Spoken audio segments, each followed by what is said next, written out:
I'll make it. Good evening, everybody. This is our regular commission meeting, January 11th. Would you please call the roll?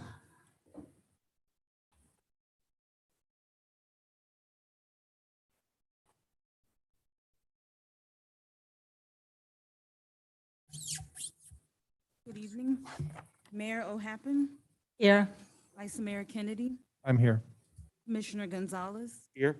Commissioner Hammelberg, Commissioner Samaria. Here. Mayor, you have a quorum. Thank you. Commissioner Samaria, would you please lead us in the Pledge of Allegiance?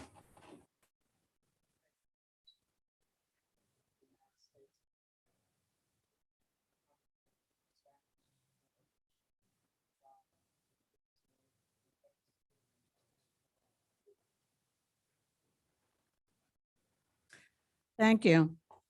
Are there any additions, deletions, or withdrawals to the agenda? I have something, Jenny, if you don't mind.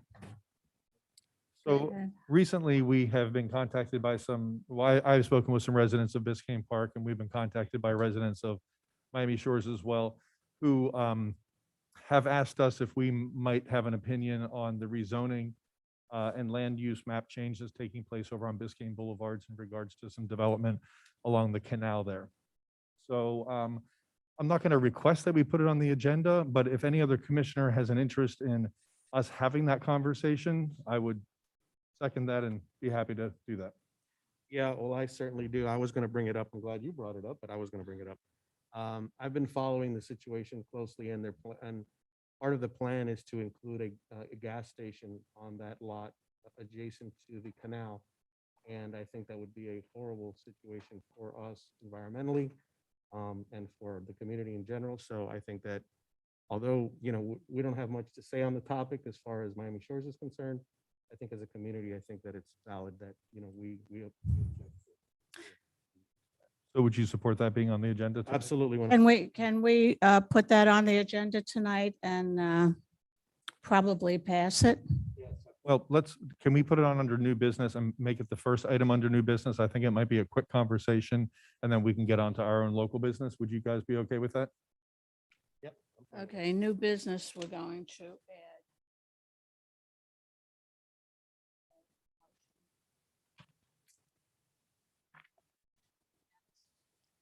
Well, what I'm suggesting is just a discussion of, I'm not suggesting a motion for or against anything right now, but I'm asking us to put it under new business as item 14A as an apple and slide everything else down one position.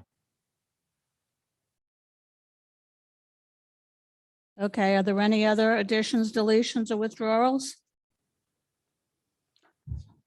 All in favor of the one putting 14A, discussion on Miami Shores gas station? Say aye. Aye. Aye. Any opposed? Okay, that's passed. Excuse me. Presentations, we have the unaudited financial statement presentation from Paul.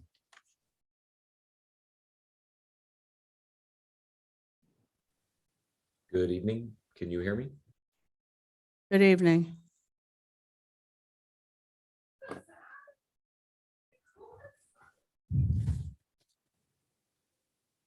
I've went ahead and shared my screen with you. Before I get started, I just wanted to publicly thank Sharon Henning, our CPA chief accountant that handles your day-to-day accounting work. She was able to pull the miracle of miracles and get you December financials this early in the month. So we're very fortunate. Oftentimes this early in the year, you don't get a very good picture because a lot of things are just happening as the budget rolls out or as the expenses roll out and the revenue hasn't rolled in. It's not very interesting time to talk about your financial status. But with the December 31st financials on the screen, I have a couple things. Excuse me, Paul.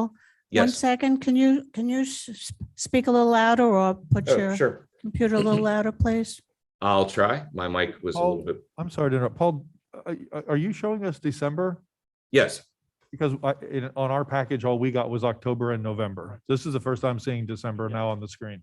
Right. So I'm going to take a couple minutes on December Okay. and then I'll go backwards. Okay. And you probably won't have very many questions because December fixes a lot of the questions of what I was just talking about. Is those first couple months are never really a very good picture of what's happening financially because of they're only 1 or 2 months. But through December is a good first quarter, and it's more meaningful because there's revenue. And just to so- clarify, I'm sorry, Yes. Bon, just to Go ahead. clarify, Sharon apparently just sent this over to him. I don't know when. We haven't received this yet. As soon as we do, we'll forward that over to the commission as well. Yeah, it was just received. And just to back up a second, the procedure for financials for the newer commissioners and those that may not remember how I like it to happen is staff produces the financials. The financials go to the manager and to the department heads. We receive feedback because occasionally, I don't think a month goes by where there may not be a coding issue or an identification issue. We make that correction and then we issue them back to the village for dissemination to the commission. And then quarterly, I like to review them in front of you. So we're doing a lot of things a little bit out of sequence because it's the first week of January or second week now, and we're able to look at December. So I'm going to begin. If you can see my cursor, the good news is your adopted budget, particularly looking at the ad valorem of $2.4 million, you've received over $2 million already. That's surprisingly high. To be honest with you, I was expecting usually we get that at that amount closer to the end of January. There's no explanation for that other than the way the county processes the sweep payments from each municipality. And my other clients in Dade County is a little early this year, so we appreciate that. The funds for the village are sitting in the highest interest rate in fully insured accounts, by the way. A few years ago, we opened a state board account, which is a secure option for funds. However, our new banking relationship, new a couple of years ago, earns better interest and is fully insured. So the money will stay in these accounts. Whereas historically, like I said, we would move them to a state board account. But in current conditions, we're happy to earn many decimal points of interest more than we normally would. So moving on, the good news is your revenue is showing here and it's showing early. The remainder of the revenue lines are the revenue sharing lines. Those all show negative balances. That's because the funds have not been received. They often lag 3 or 4 months behind. As we do the budget, these will start to fill in and we'll know if there's any anomalies. This time last year, or 2 years ago, this was a much bigger conversation because we weren't sure of the impact on revenue sharing. This year, we're very confident that it'll track as expected. The next page will be. Hey, Paul, I'm sorry. Go ahead. Go back up a little bit. Sure. What was the police service charge? What is that? A good question. I actually had a note to tell you about that. So you saved me a mistake. Let me go back up. You have 0 budgeted.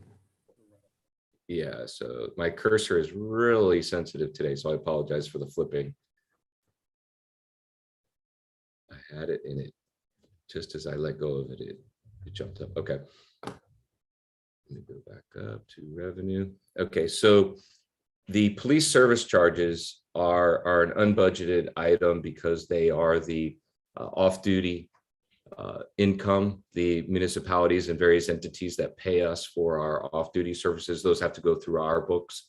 This is a fairly recent change. It used to go through the FOPs and things like that, but it goes through the city's books for you all. And later in the police line, which was one of my notes to talk about, you'll see a 43,000 and change expense. And so this is a pass-through with a little bit of profit. By obvious reasons, and that irons out towards the end of the year to usually be dead even. And so as the officers earn off-duty income, we pay them through our payroll system, and that comes out as an expense on the expense line. Well, related to that, if I may, Please. Could you, I had the same question when I went over this with Mario this afternoon. And I was looking for this and couldn't find it, of course, when I Right. saw the expenses. Could you in the future put a note on there? So every time we see that, you could, I don't know what you would note in an accountant lingo, but something like offset by expense and then put the line item or something, so we know, because they're called different things. So I went Yeah. looking for it, couldn't find it. I was confused. I had two notes about the same thing and didn't connect the dots myself. But it would help Right, it would help if we knew that those were the two things that connected to each other. it'd be unfair for any of you to be expected to memorize all these little nuances, I understand. So wherever we can add notation, happy to do that. That's great. Thanks. So punchline, revenue is excellent and as expected. So moving down to administration, there's no highlights. You're tracking above budget. In fact, all of your lines, frankly, are what I just did was what I was worried about. Is my cursor jumps really fast, so I apologize to you. But I will show you, this is how I actually like to show the financials. And if you are ever wondering how to read the financials, sort of Paul's 101 is to go to the page that I'm on. And I was looking for a page number, but it's basically the general fund statement of revenues. It's the last page of the departments, and it jumps past everything all the way to the last one's Parks and Recs. And what this does is it also shows you a cumulative balance for the entire operating departments of the general fund. And what that means to you is it's not about Parks and Recreations, it's about total expenditures and total revenue, and tracked by the first third of the year, the first quarter. So $908,000 in total expenditures, and a balance of what is actually spent was only $772,000. So this shows you right away that for 3 months you're already tracking well below the prorated budget. So that's a good immediate eye test, if you will, from a commissioner's standpoint of what to look for in the financials. So I just wanted to show you. Now I can go backwards to all the departments and show you that all of them are tracking and why they're tracking, but it's the first quarter of the year. So you're going to see some, it's never going to be very as smooth as it will be in 6 months and in 8 months and then at the year end. But that's basically the quick overview of how the financials work. Back up to the police line, as we just discussed, we have one large overage right here, the 43,000. Again, zero budget for it because it is labeled, as you discussed, the off-duty. And so the good news for you is we've already explained that has an offsetting revenue. The remainder of the police lines are tracking extremely well.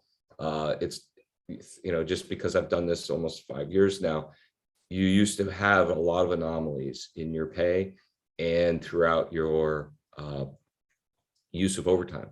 And to the chief's credit, that has been smoothed out. I do understand that the post-COVID operational world is starting to go back more towards normal, where your officers are going to start using their overtime more like it was 3 years ago, sort of before the new normal. I haven't seen that yet. Obviously, if we see anything like that, the chief and the manager would address that. But you're tracking beautifully everywhere. The open items that I would want to put in the back of your crawl today, if you will, that will be coming is potentially a budget amendment. We wanted to do that probably February or March. There are a couple items that we know are going to be sort of in the category of budget amendment, meaning they exceed a department's budget or what was intended to the point where the manager thinks it's appropriate and finance concurs. One of them is particularly interesting because it's in the new building fund, the way we set up the building fund. Anytime you spend anything in the building fund that's going to be larger than the budget, it's going to require that we put it up as an amendment. We could do it at the end of the year. In this case, I think we're going to do it early, but the building comp plan is about $6,000 over. The reason for that is there's no real, that budget doesn't have an absorption practice like you would in admin or police, where you could move other funds around to pay for it. Building is always a fixed, it's either an expense for one thing or nothing else. So that will be one. Your fuel costs, like I was saying a minute ago, your officer usage and your fuel usage and the fuel price are all climbing. We're gonna present to you a budget change on that. I don't characterize these as, oh, we got it wrong, or, oh, there's a problem. It's really more transparency, communication strategy, just to show you these are the things that we didn't have exactly right in the budget because something happened, but it's a good process, I think. And this is, I'm following obviously your manager's lead and fully in agreement. The third one is property insurance. We still have an impossible timing to get into the budget because the insurance world pushes out its rates later in the year than we've already adopted our budget. So there's always a true up, if you will. We're going to present that back to you as an adjustment, and we'll get it tighter and tighter so it's not a ripple effect that we've all been hit with over the years. If you remember, it's something that always comes up, and it's such a large number in proportion to our expense lines that it's always noticeable. The other thing I wanted to mention briefly, and I don't know if the manager or your police chief have mentioned, but we reorganized some of the checking accounts because of some, and everyone's dealing with this, some check fraud behavior. We've handled it, your bank handled it, but that's just a reality of people trying to pass bad checks. I didn't know that the world was still doing that like these days with all the electronic processes, but it's something our accounting team is well aware of. Our bank did an outstanding job identifying a couple of them way before they became a headache, and we've taken all the corrective actions. But I just wanted you to know that that's on our radar all the time, to be on the lookout for it. So a lot of our accounting practices and financial reports are tied to making sure that the paper always matches everything. So that's the overview for the December financials. Basically, your revenues in there, and there are no anomalies in your expense lines of note. Happy to take any questions. Yeah, I have a couple of questions, if I may. So the property insurance, I'm glad you brought that up because it was one of the questions I had, because we were significantly over budget the first 2 months that we looked at. But go back to the, you said you're going to bring 3 budget amendments to us, and the first one was the building fund. I didn't understand what it was. Try me again on that, please. Yeah, so I can take that question. Yeah, go ahead, Mario. Sure. Thank you. We initially in the budget for administration had set aside about $35,000 for the comp plan update and the water study that's required by the state. Trying to work with Calvin Giano, our consultant, and based on the amount of hours and everything that's done, we weren't able to get it all the way down to 35. So the final price would have been 40 essentially. And so what we're trying to do is split that, because it has to do with our building code and things like that. We feel that that overage can be absorbed through the building department. So in the budget amendment, that will come back as one of the items to amend the budget for. Okay, that's easy. Okay, thank you. Then that leads to the next thing I wanted to ask Paul. If now we only saw through November until this evening. If I was reading it correctly, our building revenue is over by like 150+% through the end of November. Is that correct? Let me look at that. I don't have it up in front of me. I mean, I think I know what you're talking about, but I wanted to get it.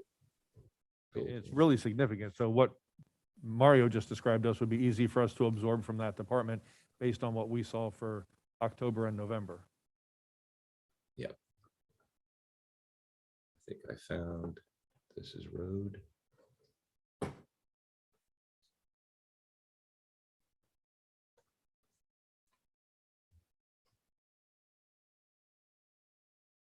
Back up in the building department. Yeah, I'm just trying to remember the order. think Did I building pass it? department's up towards the top, actually. Thank you. Yeah, I've got it zoomed so much, so everybody, I don't know what you can see on your end, so I zoomed it as much as I could, but of course I can't see. So let's and then it goes to the. Building is side. page 7, Paul. Thank you, that'll help. Yeah, it goes by really fast when I do it this way. So the first section There it is is. revenues, where all the permit revenues are coming in. Right, I got you. Way over budget. Yep. Yeah, so right now, you were looking at the earlier, so your actual through 3 months is only 80 now. So you have a plus 51,000. So it started to ratchet back a little flatter. But it's still way over. Still good. budget. Yeah, plenty of Yeah, room. okay. Yep. So what what the amendment you're asking for, we have that and a whole lot more in there, so that'll be easy for us to swallow. Yep. Okay, excellent. And then I Yeah, asked so- Mario, go ahead. Oh, I was going to show everybody the property. And I'll go back because I don't think there's going to be any questions there. I can go quick.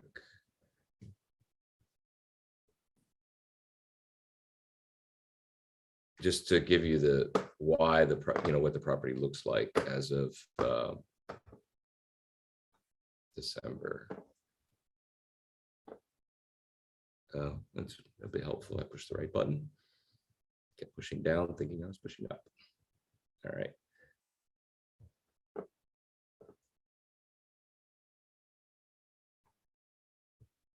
One more click. There we go. All right. So if you look, yeah, your property insurance had and you remember the discussions. We prorated, we guessed, we did everything we knew of to increase this. It came in. As of right now, you have a 50% bill and it's about $10,000 over. That's the percentage we were off. So we'll make that correction with the amendment. Okay, the other thing I asked Mario about it was CITT, we're not recognizing any revenue, well, not recognizing it, we're not getting any. And in years past, when you look at the history that you provided back to, I think it was 2015, you Yep. can see CITT revenue for every month. And I asked Mario about that. He explained it to me and I thought he might want to just get people up to speed on that for residents that are listening in, because we're used to getting that money on a regular basis. Yeah, it's changed. Mario, if you want to cover that. feel Sure, free. not a problem. Because the village over the previous 10 years had not spent any funds, CITT had frozen any revenue coming into the village until that audit and what was going to happen with those funds was resolved. Last year, we resolved that with CITT. Part of that requires that we use up the accumulated funds in both the transportation and the transit side. Now, we've already contracted with Freebie, and that money should be used up by the end of the year. CITT is aware. They're very happy to see that we move forward with that. The funds for transportation, which is what money you can use for infrastructure. So for us in the city, we're doing road resurfacing and some storm drainage. We have an RFP drafted. Legal is doing a final review to make sure that everything looks good. And then we'll be going out. Once that money is contracted and awarded, then we'll be communicating with CITT, and we've actually already started trying to schedule a time either later this month or early February to be able to talk to them as to how they would release the 2021 and the 21-22 funds that the village are made available. Now, per the audit findings and CITT, their rule, I guess you can kind of call it at one point where we're kind of on probation. So for that time being on probation, the money that we would receive would be reimbursable. So we would have to show them the invoice and all that before they would give us any of those funds to make sure that we're actually using the funds appropriately. So everything is lined up, everything is on track. We haven't forfeited any monies, but we do have to spend what has been accumulated over the past 10 years or so before we can access the new money. Okay, so if I can repeat that back in my words, so I make sure I understand it, Mario. In years past, we were getting money from CITT and it went into the funds and then we spent it later on. Now we're required to spend what we have in there. And once we do that, we'll still be able to spend what they basically owe us, but it will have to be reimbursed after we spend it. Correct. in the past, We're it's not losing anything here. later on is that they were not spent. Right. So they were going to just reclaim all that money until I came on board and Paul, and we were able to said, before you do that, give us one last chance. And so far, everything's been going great. So we don't stand to lose any of that anticipated revenue. We just are, it's No. going to be accounted for differently. Correct. Awesome. Thank you. And I'm hopeful that that'll make their audit procedures even cleaner and swifter for us, because they will already have, you know, the transactions in hand. And God there- knows we have lots of roadways that need resurfacing, so we should not have any problem figuring out where to put it. You'd think we'd have spent it a long time ago, right? Are there any other questions for Paul? Well, thank you all for your time, and hopefully I'll get there in person one of these meetings. Look forward to seeing you all. Thank you very much. Thank you. Okay. Mario, would you like to do the holiday awards, please? Absolutely, Mayor. Thank you so much. This year, for the second year in a row, our now annual event, we have asked for nominations for the Holidays Decorating Awards throughout the month of December, and the community did not disappoint. They nominated over 20 homes. It's always wonderful to see the neighbors supporting each other and bringing joy to the community. So we'd like to thank everyone who decorated their homes during this holiday season in 2021. For the winners, for the Best Light Display Award during the holiday season, and I think for the second year in a row, but the third award in a row. No, I'm sorry. That's the best decoration for kids will go to, I may need the glasses, Stephen and Karen Bruce at 11305 Northeast 10th Avenue. Again, they've won the best decoration for kids over multiple holidays. This is their third award for that. So congratulations. Winning the Spirit of the Season for the second consecutive year is Mr. and Mrs. Tony Duva at 11625 Northeast 8th Avenue. And for the Best Light Display Award during the holiday season, that goes to Mr. Edward Levia from 12015 Griffin Boulevard. Congratulations to the winners and to all our neighbors for being able to enjoy. I'd also like to give a big thank you to our. For a second. Thank you. So my name's on the title, so the award went to was in my name, but it's wouldn't have happened without my wife, Natalia. Somebody else. So I just wanna make sure that she's You better make recognized sure as the well. credit's given. And you get a second award for that save. Brownie points. I'd also like to thank the judges who helped us this year with scoring the over 20 nominations that we had. We had the Hill family. We had Fina Donoff, Linda Dillon, Kate Gonclaves. Sorry. Okay, I apologize for butchering your name. And Commissioner Samaria as well also judged the properties. So thank you, everybody. If I can have, we do have a couple award winners here, and they even brought in their yard signs. If maybe we can have everybody get together to take a picture, and we'll be able to post that. Commissioner, if we can just come right up front.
New Year. Thank you all. Thank you, guys. Bye-bye. Don't get wet.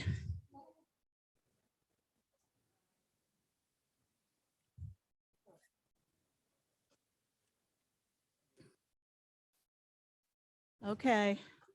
Our next item is our proclamation for Martin Luther King. Whereas Dr. Martin Luther King Jr.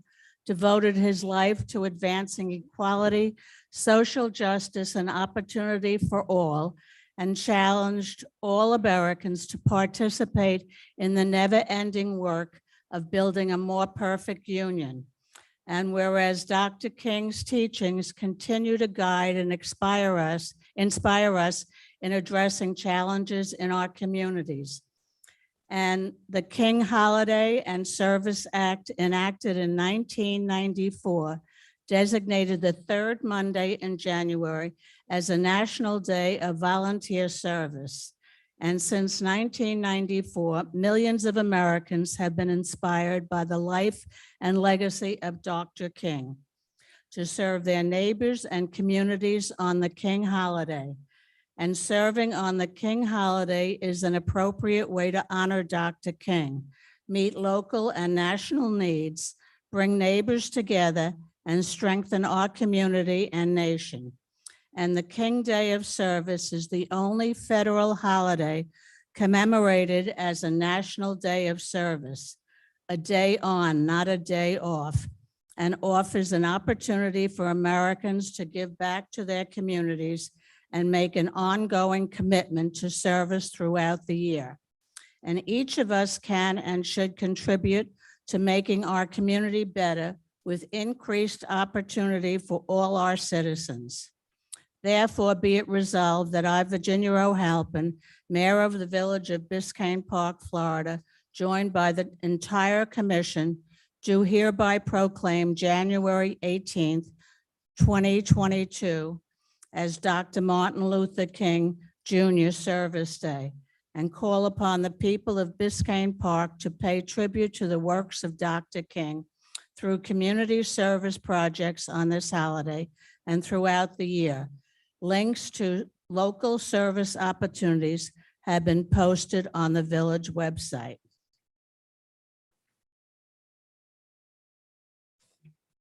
We also have a second proclamation.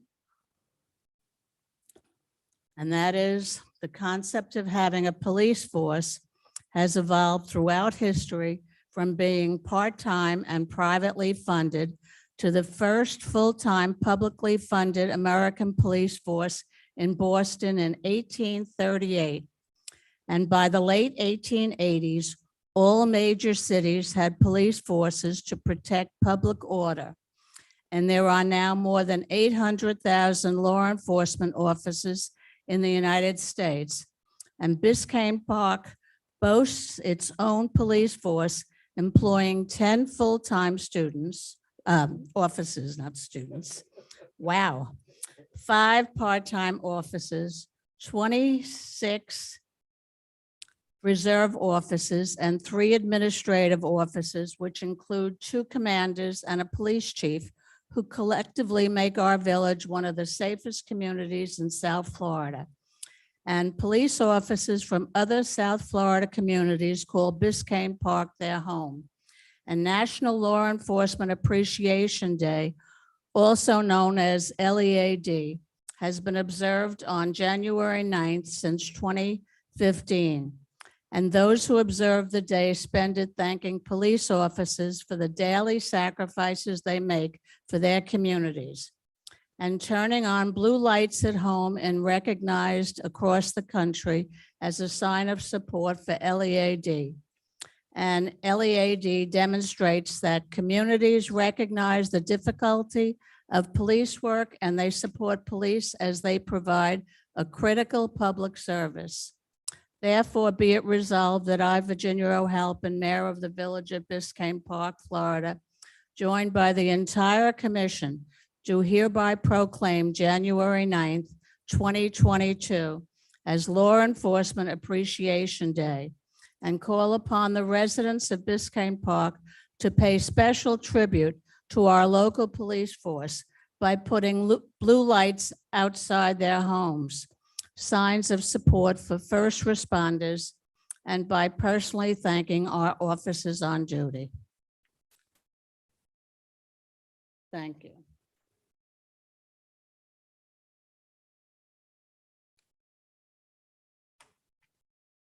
Okay, I'd like to open up the floor to public comments. Please, we will take public comments from people who are here in person first. And please, when you're speaking at the microphone, to take off your mask. Thank you. Go ahead. State your name and your address, please. Also, just for the record, all speakers have 3 minutes. I'm sorry. Can I hold?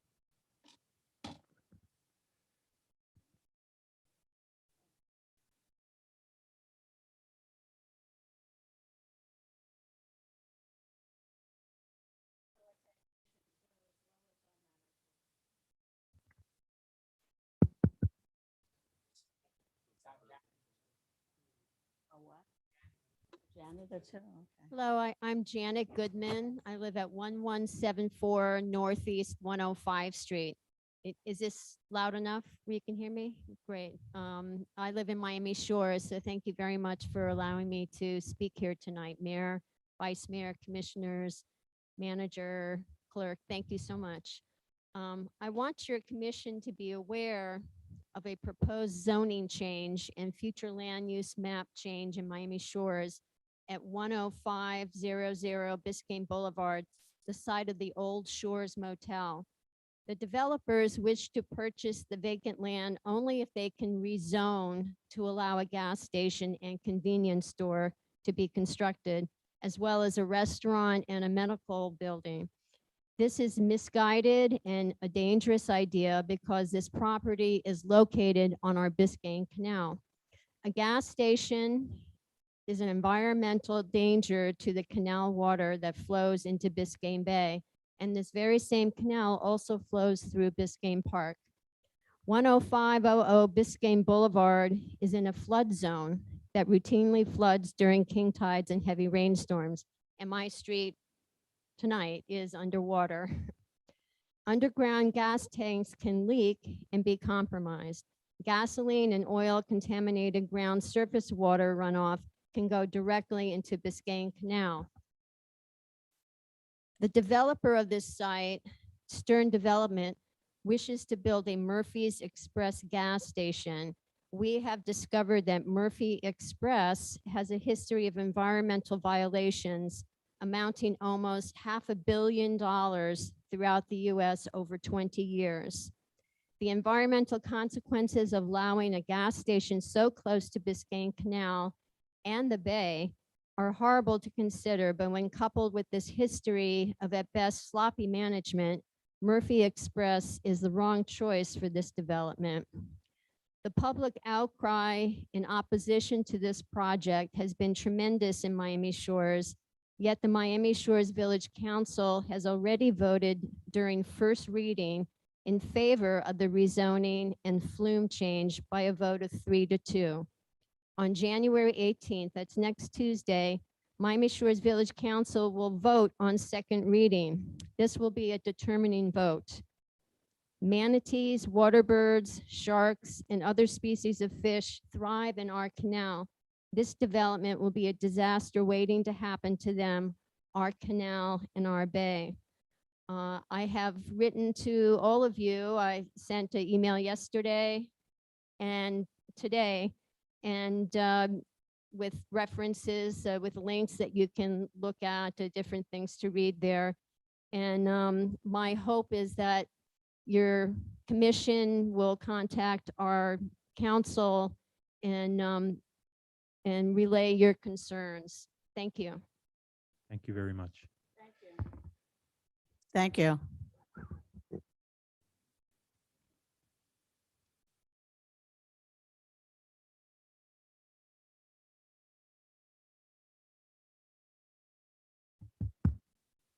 Good evening.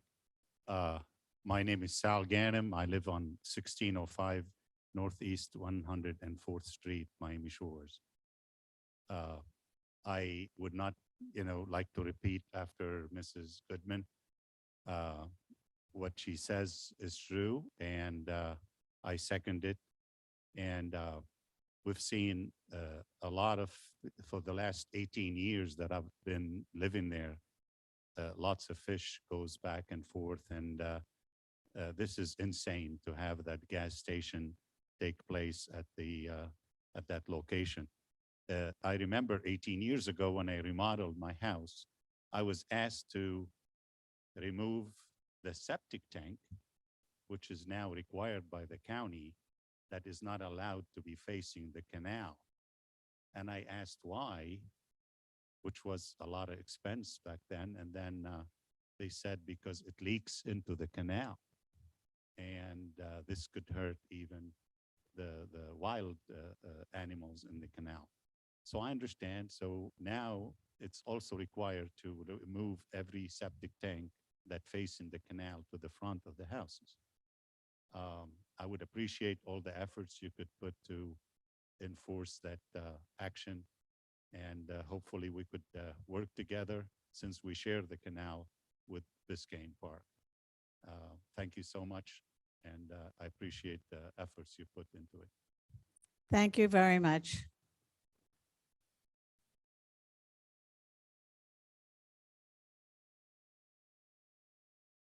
Hello, everyone. Good evening. Gage Hartung, 114th Street.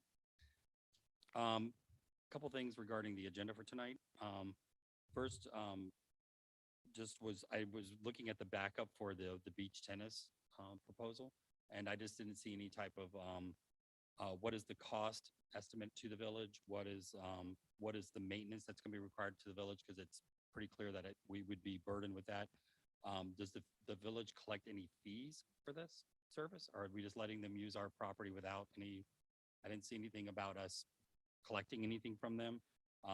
And then also the fact that the net would be altered. What about the users that are not part of the participation of this program? Would they be able to enjoy volleyball at the height of the net the way it is? Regarding the Zoom as a board member, I'm opposed to requiring the boards to do Zoom. Right now, we already are live streamed, so the residents do have the access to viewing the board meetings. The meetings are open. Applicants are welcome to come to the village hall to discuss their permits for my personal board, but all boards. And then also because what is the burden to these board members that now are going to have to deal with in live person meeting as well as a Zoom meeting? And what is the cost as far as staffing, because somebody's going to have to staff the Zoom call and run it. So I'm personally opposed to it. I think the system we have now has worked all these years, and it actually works out fine. And then as much as I would like to stay another 3 hours to talk about the off-street ordinance, I have to leave. So just reviewing it, first of all, I'm glad we're finally going to hopefully put this thing to rest. It's something that's been long coming.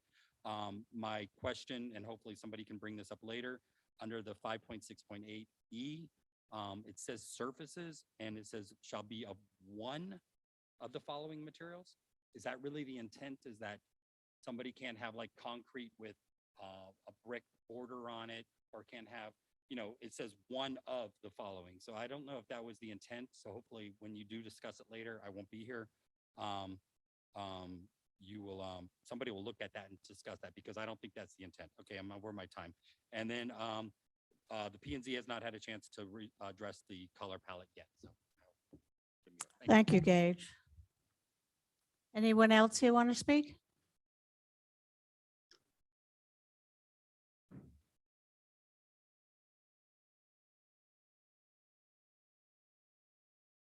Good evening, Madam Mayor, members of the Village Council, staff members.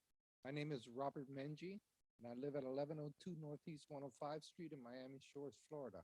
And I'm here regarding the issue of flooding concerning what they're planning to do in Miami Shores. We're all aware of what happened during Hurricane Irma. That was just basically tropical storm winds where the emergency vehicles weren't even allowed to pass through the intersection over the bridge. it was very difficult for anyone to travel in and out. That's one of our concerns. The biggest concern I have is that the Miami Shores Village conducted a vulnerability study in June of 2018. And at that time, it was recommended not to increase any elevation because when it comes to flooding, water is going to go to the lowest spot. That spot is next to Biscayne Boulevard, right there where the bridge is.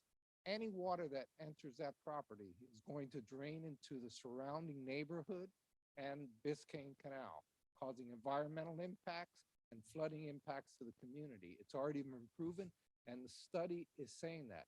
My concern is that the village council is not paying attention to the local experts and rather moving forward with development without considering all the facts.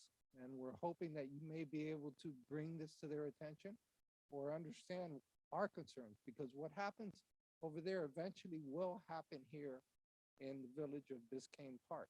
Thank you very much for your time. I appreciate it. Thank you very much.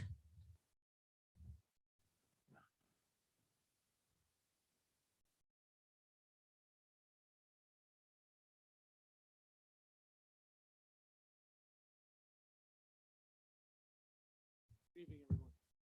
My name is Richard Fernandez. My name is Richard Fernandez, and I'm a resident of Miami Shores. State your address, please. I would prefer not to.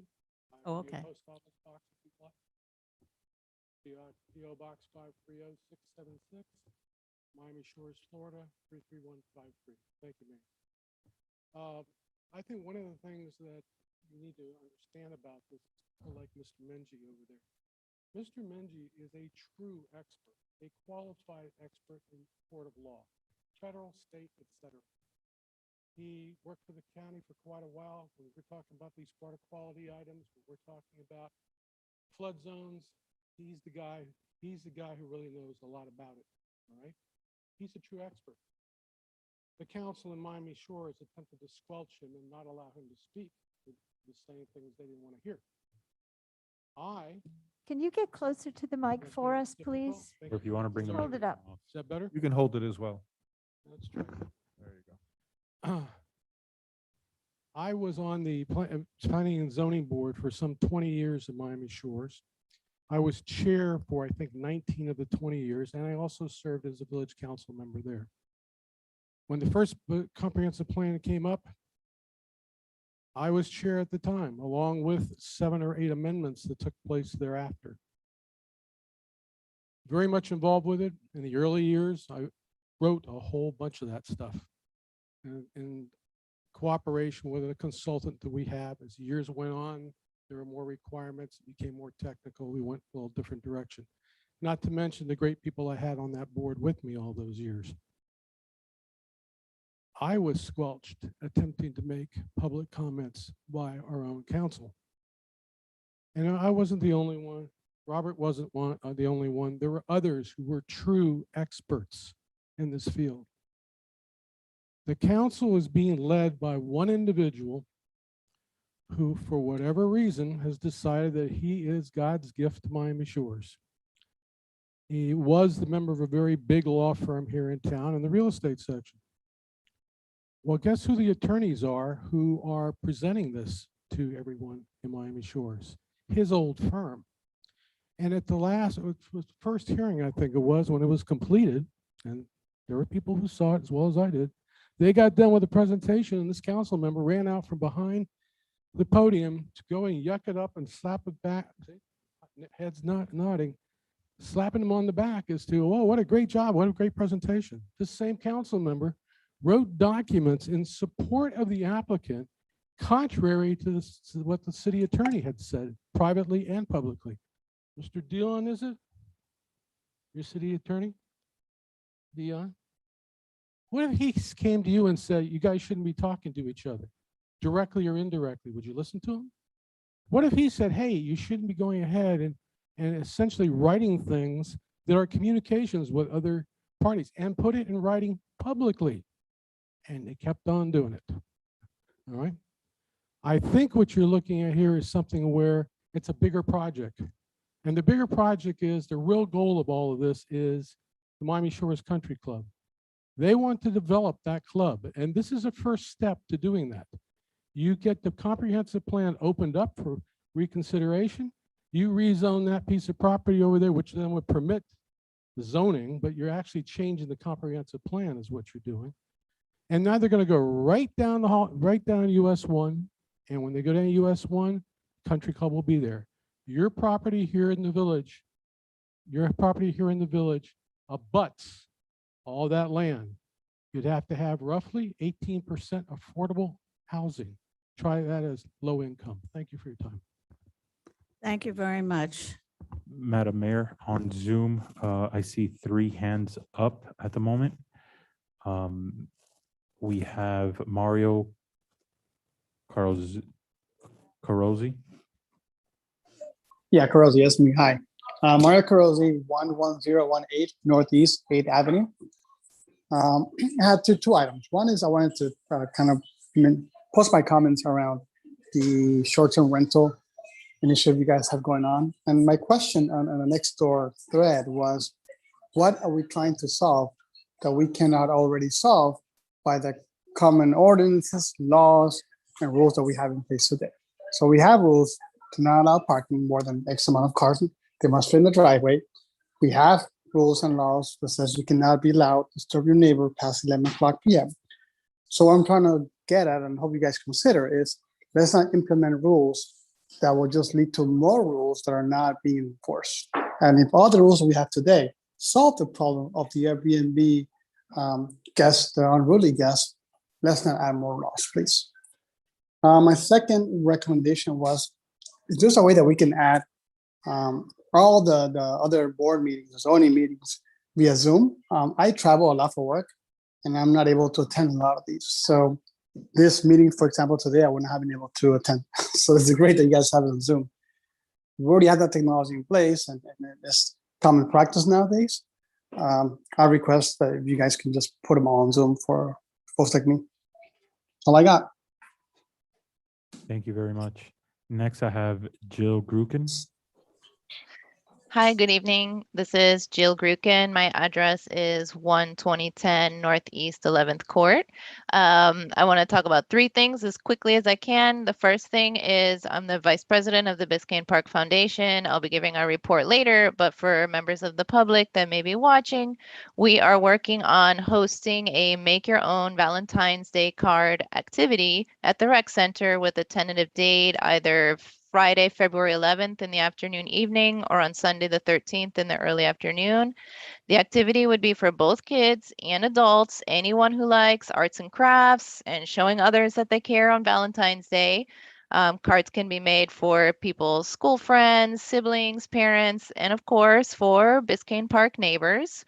We'll be providing like colorful cardstock paper, pre-cut, heart shapes, ribbons, stickers, all kinds of fun doodads with instructions and card templates in case you're not really sure what to make. We'll be accepting donations and we're also accepting any card making and craft supplies. If you have anything extra, please drop them off with the rec center manager or with village staff, or you can contact me or anyone from the foundation. And more information will come as soon as we actually solidify the date and the plan. We'll be announcing that.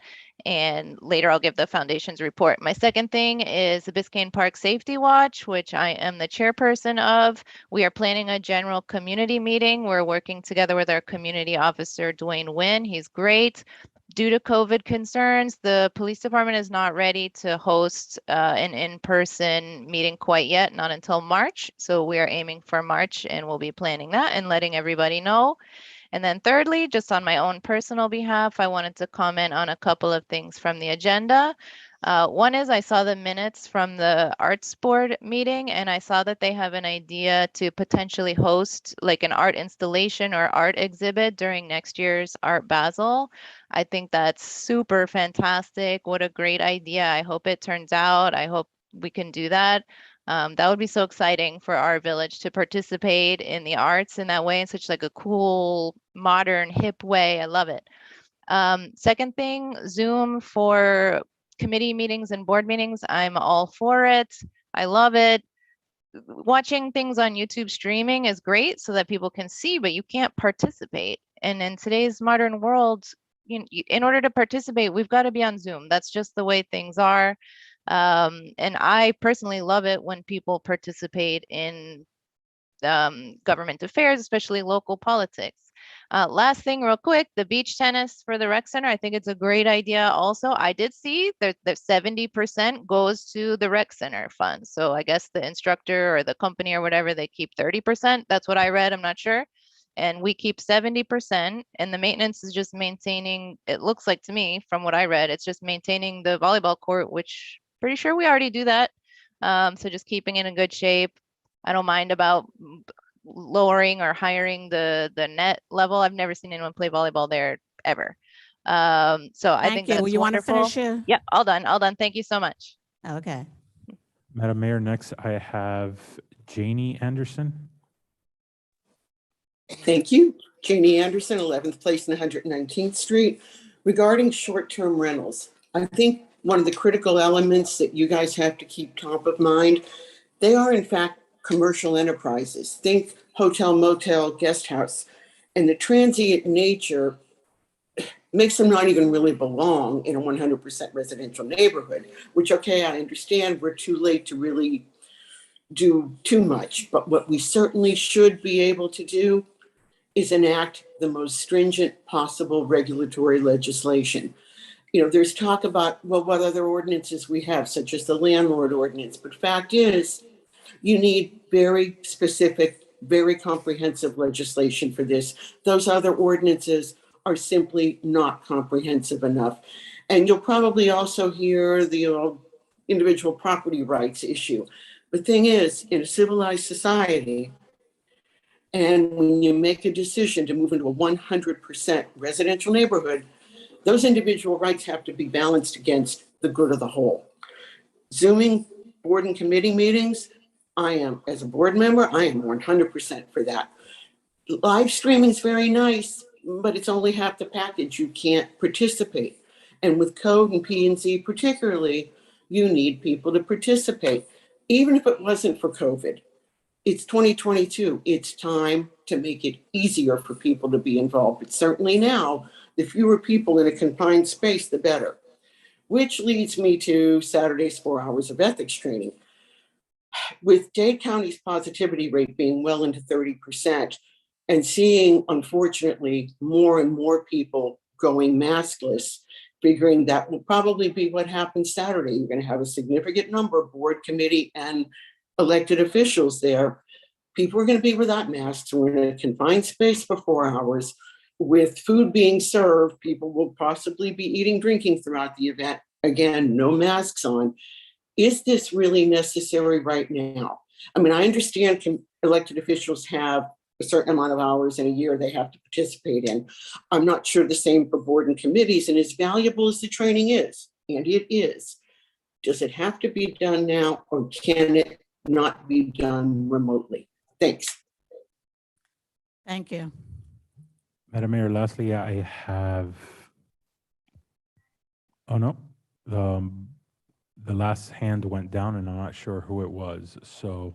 Bob Anderson, do you Okay. want to talk?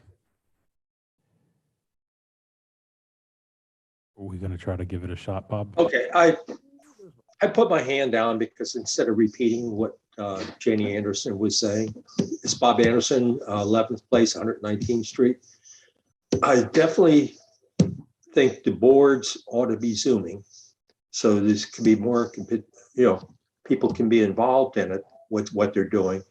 Also, which was brought up, we're in a unique situation right now with this COVID, and not everybody wants to go ahead and sit and be physically there during board meetings to be possibly exposed or not exposed, but there's, to being around other people.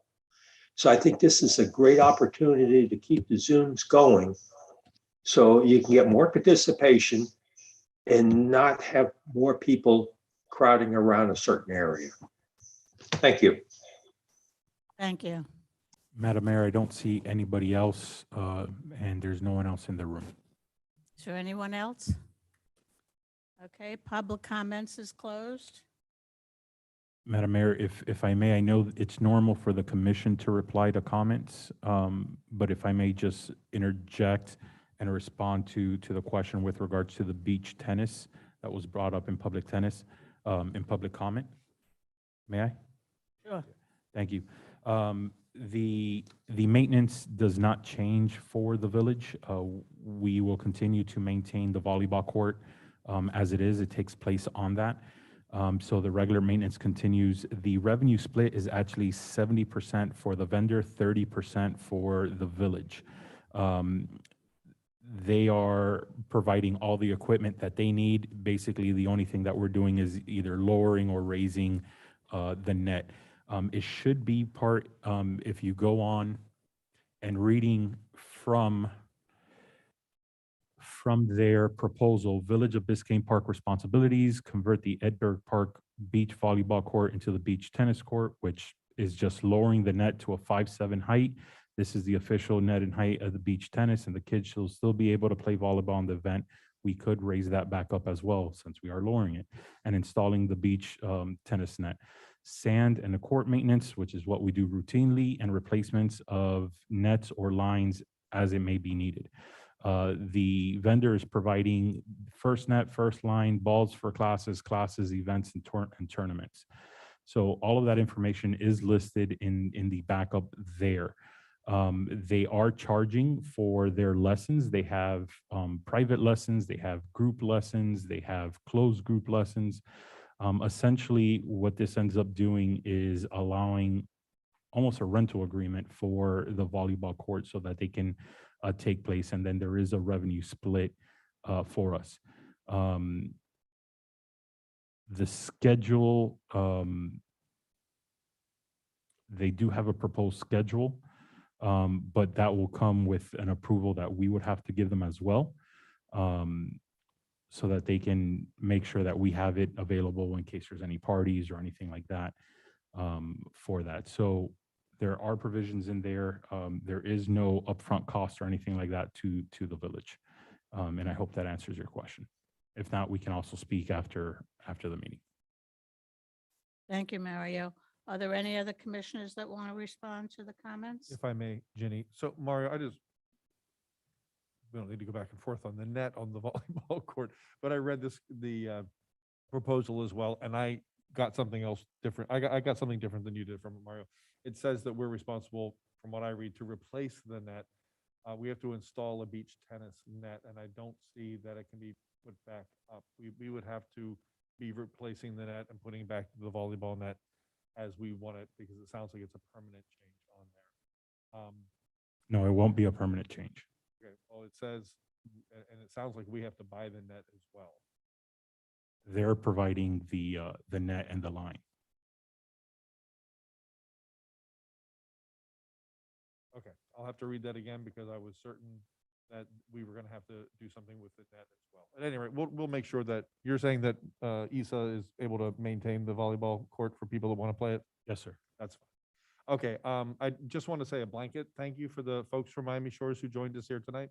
I think this is the first time we've had guests from another community at one of our meetings since I've been on the commission for 2 years. So welcome. It's nice to have you here, and I applaud your enthusiasm for your project. I look forward to our conversation here later. Gage, I know you're not going to stay the whole evening, but I'll make sure that your concern with the driveway ordinance is addressed, because I had the same thing in my notes as well. So I'll make sure that gets covered for you. That's it. Thanks. Any other commissioners? Okay. Advisory board reports. Please limit your comments. Are there any advisory board reports? Madam Mayor, on Zoom, I have Jill Greuken with her hands up. Good evening again. Again, this is Jill Greuken. I'm the Vice President of the Biscayne Park Foundation. My address again, 12010 Northeast 11th Court. I'll go as quick as possible with our foundation report for this month. We are working on a proposed idea, which I've mentioned in other commission meetings, to redecorate and refurnish the interior of the rec center. This would be done using foundation funding and donations, not public or village funding. And we would seek donations of money and for specific items needed if the plan were to happen. We've put our vision down on paper with a floor plan and examples of items we think would be great to have in the rec center. We provided these printed proposals to the individual commissioners, and we were able to discuss our idea with Commissioners Gonzalez, Kennedy, Hammelberg, and Samaria. Commissioners Hammelberg and Kennedy attended our last foundation meeting on the topic, and they were very helpful to our discussion. And then also Amy Raymond, the president of the Biscayne Park Arts Board, was in attendance, and she was extremely helpful, and we shared mutual goals and ideas. And I'm very proud of all the collaboration so far on this idea. Our next step in the project is to introduce the idea and proposal to Biscayne Park residents and get their feedback and opinion if it's something they like, if they have other ideas, and if we get a general consensus in favor of the idea, the foundation will be working on presenting the final idea to the commission for its comment. Our next meeting is this Thursday, like the day after tomorrow at 7 p.m. in the log cabin. And there we're going to be discussing the activity with the Valentine's Day card making at the rec center. So we welcome anyone to come and talk about that or find out how they can donate, volunteer, help us cut out heart shapes and stuff to prepare. And hopefully at that event, we can put out some of our ideas for the rec center so people from the community can comment. And that's it for me. Thank you very much. Thank you very much. Thank you. Are there any other board reports? Madam Mayor, I see none. Okay, village managers report. Mario? Thank you very much. Just wanted to touch on a few subjects just to keep everybody up to date. We do have an RFP out for the communication support services that is still under a cone of silence. Evaluation committee has met, and we anticipate an item before you at the next commission meeting, which is in February, for a recommendation to award. We are working on a couple things. One of the items that the commission asked for staff to look into, I thought I'd be able to bring it for this meeting, although I have not, is with regards to codification of emergency reserves, and as well as asking what that process and all that would look like. I hope to have that fleshed out and for your discussion in February as well. But we do have the deadline and an estimated cost from the elections department should we want to get anything onto the general ballot. The deadline is in July, as we anticipated before, and the rough estimate of costs, of course, there's a lot of things that go into it, but it would be a minimum of about $4,000. We've also started negotiations with the police association, and we'll keep the commission updated as progress is made. Also want to let everybody know that we met already with our new grant writers. They are looking at potentially 4 grants that the village will be able to apply for and take advantage without really requiring matching funds. There might be some that are minimum funds, but they believe that they're aware of a couple where there are no matching funds needed. We have begun conversations as to things that we'll need to be able to apply for grants for bigger projects like the storm drains and stuff like that. There's a lot of paperwork and designs and things like that that are needed at the time of application, so we're not ready, but it's great to have professionals helping us and getting a good idea of what we need. 3 last things quickly. Legislative update. Our request for funds from the state of $350,000 for storm drain infrastructure assistance. That should be scheduled in the committees either later this week or early next week, and that should be heard. So far, everything looks good. The Senate, well, the county and the state are going through redistricting. And so part of our redistricting, Senator Pizzle, it looks like may no longer be our senator once the new districts are sent out. So that we will keep you updated as well. Unfortunately, I believe I spoke to all of you individually, but we do have Mylim, one of our admin clerks. The state FRS is requiring her to retire as she's at the end of her drop program.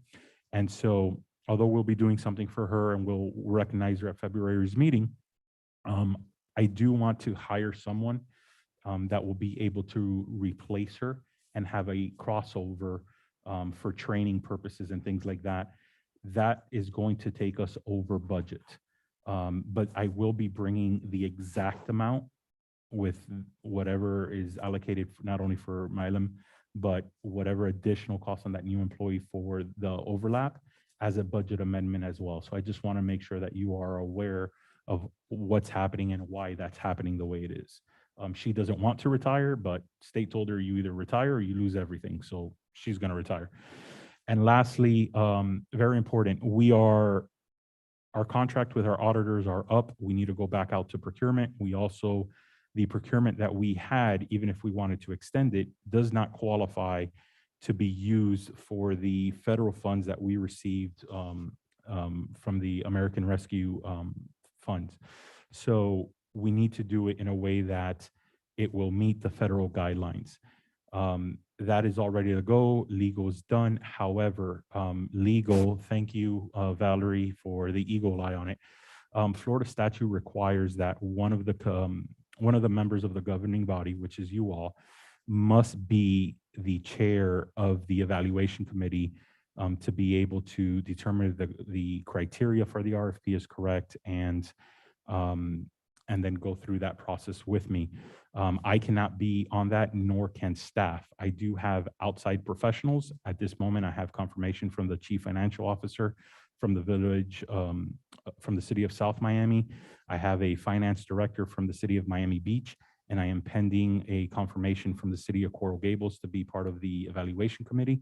But if one of you can please volunteer so that Happy to we can go volunteer, through. Mario, if the rest of the commission will accept. Commissioner Gonzalez volunteers. Perfect. I'll coordinate everything with Commissioner Gonzalez, and we'll be able to get that out of the way and hopefully bring the RFP for an award to you in March. That is everything, Madam Mayor. Thank you, Mario. Commissioner Samaria, do you have a report? No. Commissioner Hammelberg? Yes, I do. I'll try and make it short. I want to thank Issa Thornell and the entire rec team with lots of help from the entire City Hall staff and Public Works who pulled off a wonderful Winterfest. I'd like to thank the code enforcement people for being such good sports and playing Santa Claus out in the heat for hours. I'd like to thank our drivers who donated their time during the holidays to drive the commissioners around the city, and the police who coordinated, escorted, planned, and provided the noise to alert others that Santa Claus was coming to town. I'd like to thank our village clerk who is in the process of putting together a guide for our village committees. He helped them to understand governmental regulations. Good job, Shantae. I love it. I've also been on a mission to get the streetlights in our village operational. FP&L has been very easy to work with, but we've had difficulties with the county lights. We're, now that I know of, down to one light not operational. So if any of you out there know of any street lights that are not operational, please let me know so we can work with it. Albert has been very good to work with trying to get these things done. I think it's important for our safety to have our street lights working. Thank you. Thank you. Commissioner Gonzalez, do you have a report? No, ma'am, no. Vice Mayor Kennedy, do you have a report? I don't have a report, but Mario, your staff did a great job on Winterfest. Thank you very much for that. Congratulations. And when you gave us your update, you didn't mention our new friends at the company whose name completely escapes me right now, NetGov, what are they called? OpenGov. OpenGov, our good friends at OpenGov. How is that project coming along? Have they gotten started for us? We've had 2 planning sessions. There is quite a lot of information that we need to prepare and get them access to. So we are working through all that. We should have the working sessions, I guess it's an easy way to call it, with each department, hopefully starting in February. That will be able to dictate what the workflow looks like, how this now will translate into that. Once all of the new permits are written and everything is done for the village, we will go live. At the same time, there's a simultaneous project that is not going to hold back going live with OpenGov, but the other project is to move all the historical data from our current system, which is BSNA, over into OpenGov, so that there's no loss of files between 2014 and now, which is when we've been using BSNA. So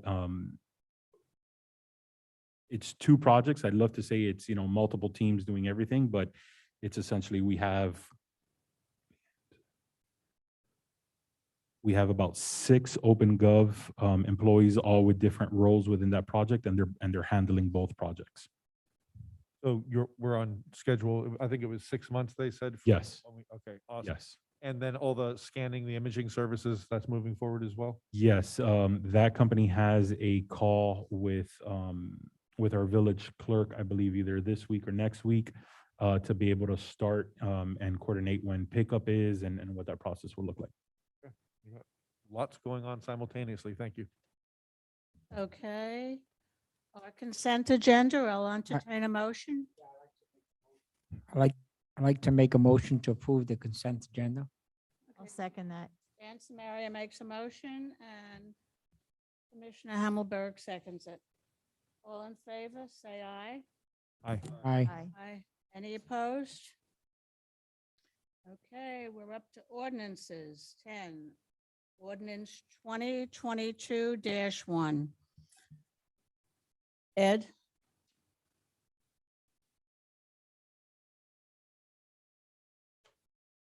Please make sure you turn on. I don't know what that was, and talk directly into. Thank you, Mayor. Yeah, you don't need to turn on your microphone on your computer. An ordinance of the Village Commission of the Village of Biscayne Park, Florida, creating section 2-18, Vice Mayor of Article 2, Village Commission of Chapter 2, Administration of the Village of Biscayne Park Code of Ordinances, setting forth a procedure for the selection of a vice mayor, providing for inclusion in the code and scrivener's errors, providing for conflicts, providing for severability, and providing for an effective.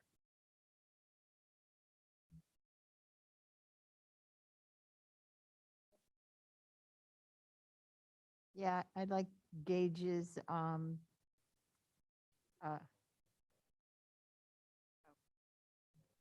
the vice mayor, oh no.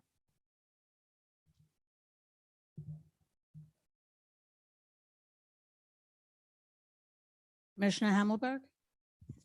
Go ahead, I'm on. Before you start. Okay, this is the Hold on, first Mayor. reading. Hold on, Valerie. One error I just want to correct. The appointment is set for. You're not on, Valerie. I can't hear you. The appointment, There you go. the way it's currently drafted, it's for December and May of each year, and it should read for December or June of each year. Wanted to make that correction. I'm sorry, I didn't quite understand that. The 6 months, we have December is the first month and it ends in May. And then at the next commission meeting in June, the next person would pick up. Correct.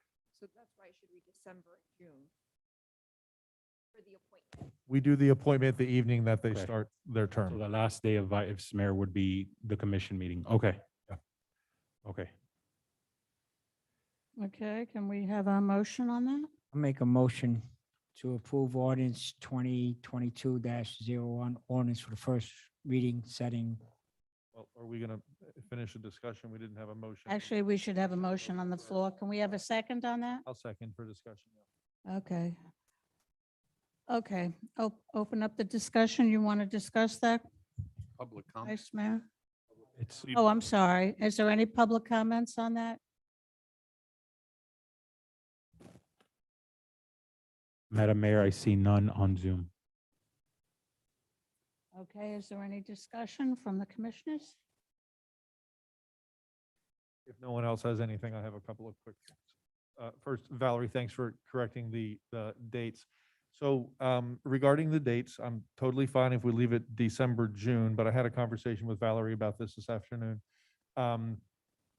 We have had the circumstance, and we did just last year when Art and I'm sorry, Judy and I were elected, that we seated the commission in November rather than December because of the way the commission meeting fell after the election.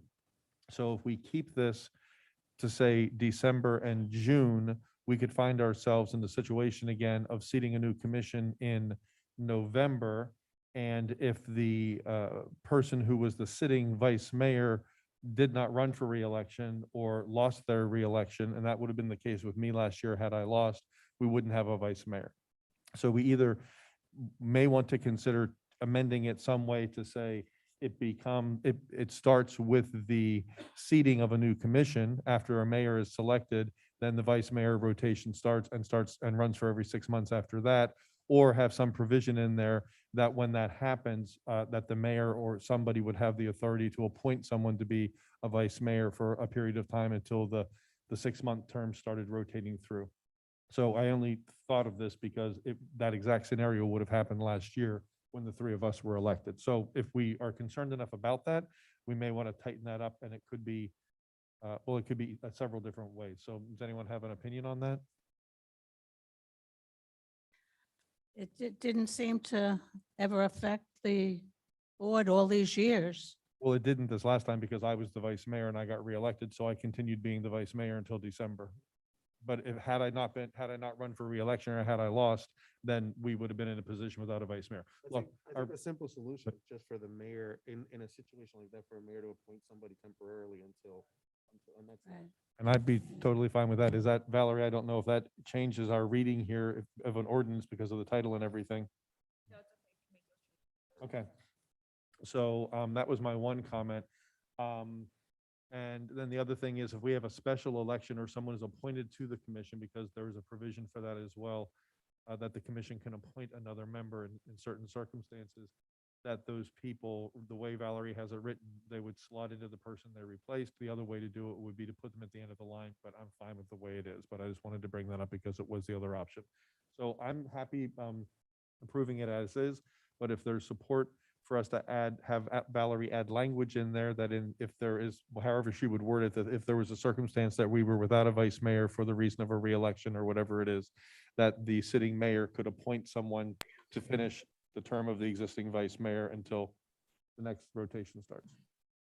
So But I'll I make a don't have a motion to that problem. effect. I have no problem the way it is. Does anybody have a problem the way it is? No. Okay, Is that accepting of a friendly amendment to your motion, Commissioner Samaria? Yes. Dan, that was your motion. Are you okay with me amending it in that? He accepted the amendment. Okay, we'll vote on that. okay, the motion is amended. All in favor, say aye. Aye. Aye. Any opposed? I think you need a roll call. Yeah, you need a. Oh, I'm sorry. Sanjay, you want to do a roll call? Mayor O'Happen, Yes. Vice Mayor Kennedy, As amended, yes. Commissioner Gonzalez, As amended, yes. Commissioner Hammelberg, Yes. Commissioner Samara, Yes. passed in first. Right. Okay. Ordinance 2021-13. Ed, would you like to read that? Yes, ma'am. Thank you. An ordinance of the Village Commission of the Village of Biscayne Park, Florida, amending section 5.6 off-street parking of chapter 5 transportation of the Biscayne Park Land Development Code, providing for amortization of nonconformities, clarifying the minimum off-street parking requirements for resident parking, limiting approved parking surfaces to only 40% of the front yard, and requiring that the remainder of the front yard consists of landscaping and green area. requiring that all parking surfaces shall be of one material or of unified design throughout, amending and clarifying the allowable materials for parking surfaces, providing that concrete parking surfaces can be painted subject to the limitations set forth therein, prohibiting wheel stops in single-family and duplex dwellings, providing for drainage and maintenance requirements, requiring that any improvements to 50% or more of a parking surface shall require that the entire parking surface be improved, providing for inclusion in the code and scrivener's errors, providing for conflicts, providing for severability, and providing for an effective. Thank you. Can I have a motion on that? I'll make a motion. Okay, Commissioner Hammelberg made a motion. Can I have a second? I'll second. Commissioner Samaria. Open up the discussion on it. Okay. We need, We need public comment first, Mayor. Okay, are there any public comments? And just give me 1 second to verify. I don't see any hands up on Zoom, ma'am.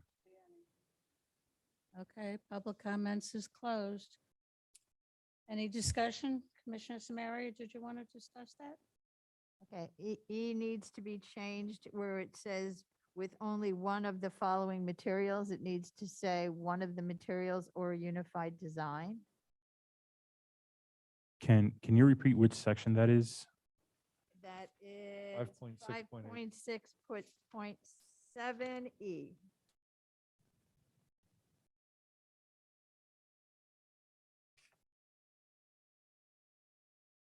'Cause I know it says in Title, it C, says E, E surface. Okay. surfacing. In the title, it says of one material or a unified design. And here it says with one of the following materials, and it doesn't say a unified design.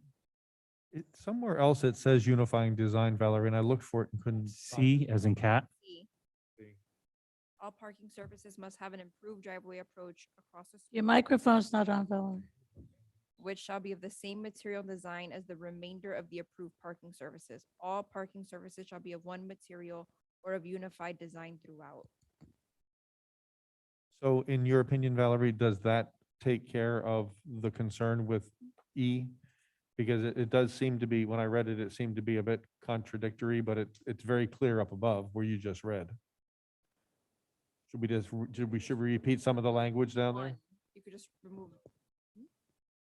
Yeah, you could just remove the. One of, Yes, one of. and just with the following materials. Would it, That's perfect. would it make sense to just further elaborate there and repeat the of or of unified design there? Okay. Thank you, Val. Yeah, I'm okay with the removing out one of.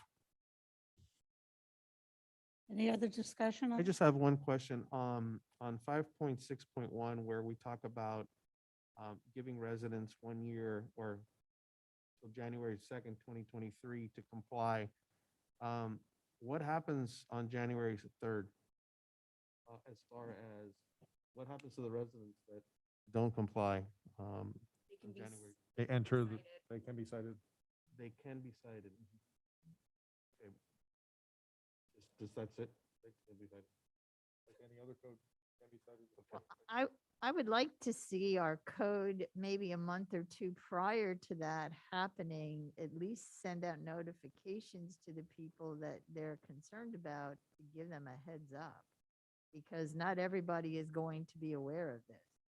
I think we should give them a heads up like today, Yeah. not 2 months before, because they literally have a year to get in compliance or they may be cited. And Commission, this, as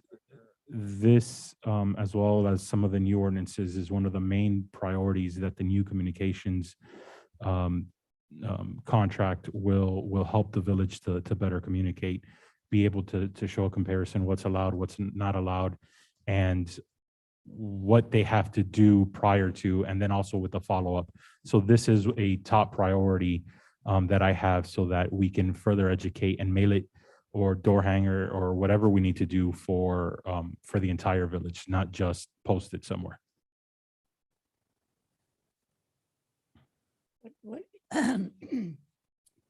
Are we going to give them a notice?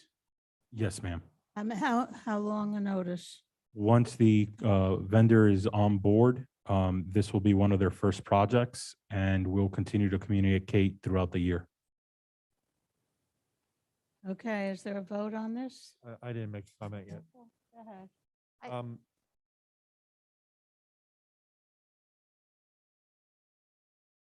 Did you want to say something? Okay, so, okay, so thank you for fixing the Gage's concern. I'm just gonna say it because I have to say it. It's my job to give my opinion on stuff. I still think it's a mistake to leave limestone in there as an approved parking surface. I'm just gonna say it because it is not a desirable surface and it crushes down and it doesn't look like the material that's put there before long when it's driven across. So I think that's a mistake. I also think it's a mistake to leave to put the minimum parking chart back in. I know I'm the only one who thinks that, but I've got to say it, it's onerous. It is possibly making someone spend money that they can't or don't want to spend. It's forcing them to put in more parking than they may need or want. And it's covering more of our earth with some kind of hard surface that is impermeable. And I think all of that is just a terrible direction for this village to go. So I need to put that on record. I want to remind everybody that the concrete paint colors have not been approved because we sent that back to P&Z. So Gage did tell us that they'll be working on that. We've got to make sure that gets done and that it gets, because we have to approve that. So it has to come back to us for a vote to approve it. And as of tonight, when we approve this ordinance, which I fully expect we'll do as soon as I shut up, as of tonight, no one can paint their driveways. As of right now, anybody who wants to paint their driveway cannot paint their driveway because they can't get a permit. They can't get a paint color approved from P&Z because we haven't approved a palette. So it's really our responsibility to make sure that happens. So I just want to make sure you're all aware that it's a pressing thing. But I'm prepared to support this thing, even though I don't like two of the things that are in it. And I'm just going to pre-congratulate us because several commissions tried to get this thing corrected over the years and modernize this code. And this commission did it, and we did a bang-up job, even though we didn't all agree on every detail. So good for us. Just to bring your attention to it, Commissioner Kennedy, E2 says, as used herein, the term gravel does not include crushed limestone, which is a prohibited parking surface. Yeah, but elsewhere it says that it's allowed.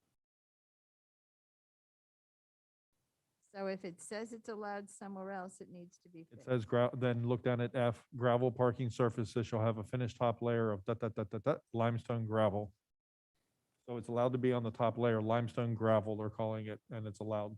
So, and we knew that, we discussed that. Well, if it's not allowed in one part, it shouldn't be allowed in the other, so we should strike it. Crushed limestone is, sorry. Different materials. Correct. It was a different material. Guys, you gotta mute your mics. Judy, they're saying it's two different materials, that crushed limestone is one thing and limestone gravel is another. Oh, limestone. At any rate, we discussed that ad nauseum. We don't need to go back through it, but thank you for pointing that out. But unfortunately, we did leave it in there. Okay, can we call the roll on that? I think did we amend the motion? No. Did we amend the motion? Yeah, so someone has to amend. We made a motion to approve and then Judy's changing something, so we need to amend the motion to vote on it. I changed E, The removal of the one of. right. Okay. Who made the motion? I think Dan did. Well, then you have to ask him to change his motion. And can you add? I that? seconded. I think it was you. Oh, okay, so if I did it and I amended it, that's fine. Okay. Got a problem with me changing it? You second it? Okay. Okay with it. Okay, as amended. Okay, can you call the roll, please? And just to be clear, the amendment is we are just simply removing the words one of. Okay. Mayor O'Happen, Yes. Vice Mayor Kennedy, Yes. Commissioner Gonzalez, Yes. Commissioner Hammelberg, Yes. Commissioner Samara. Yes. Ordinance passes second reading.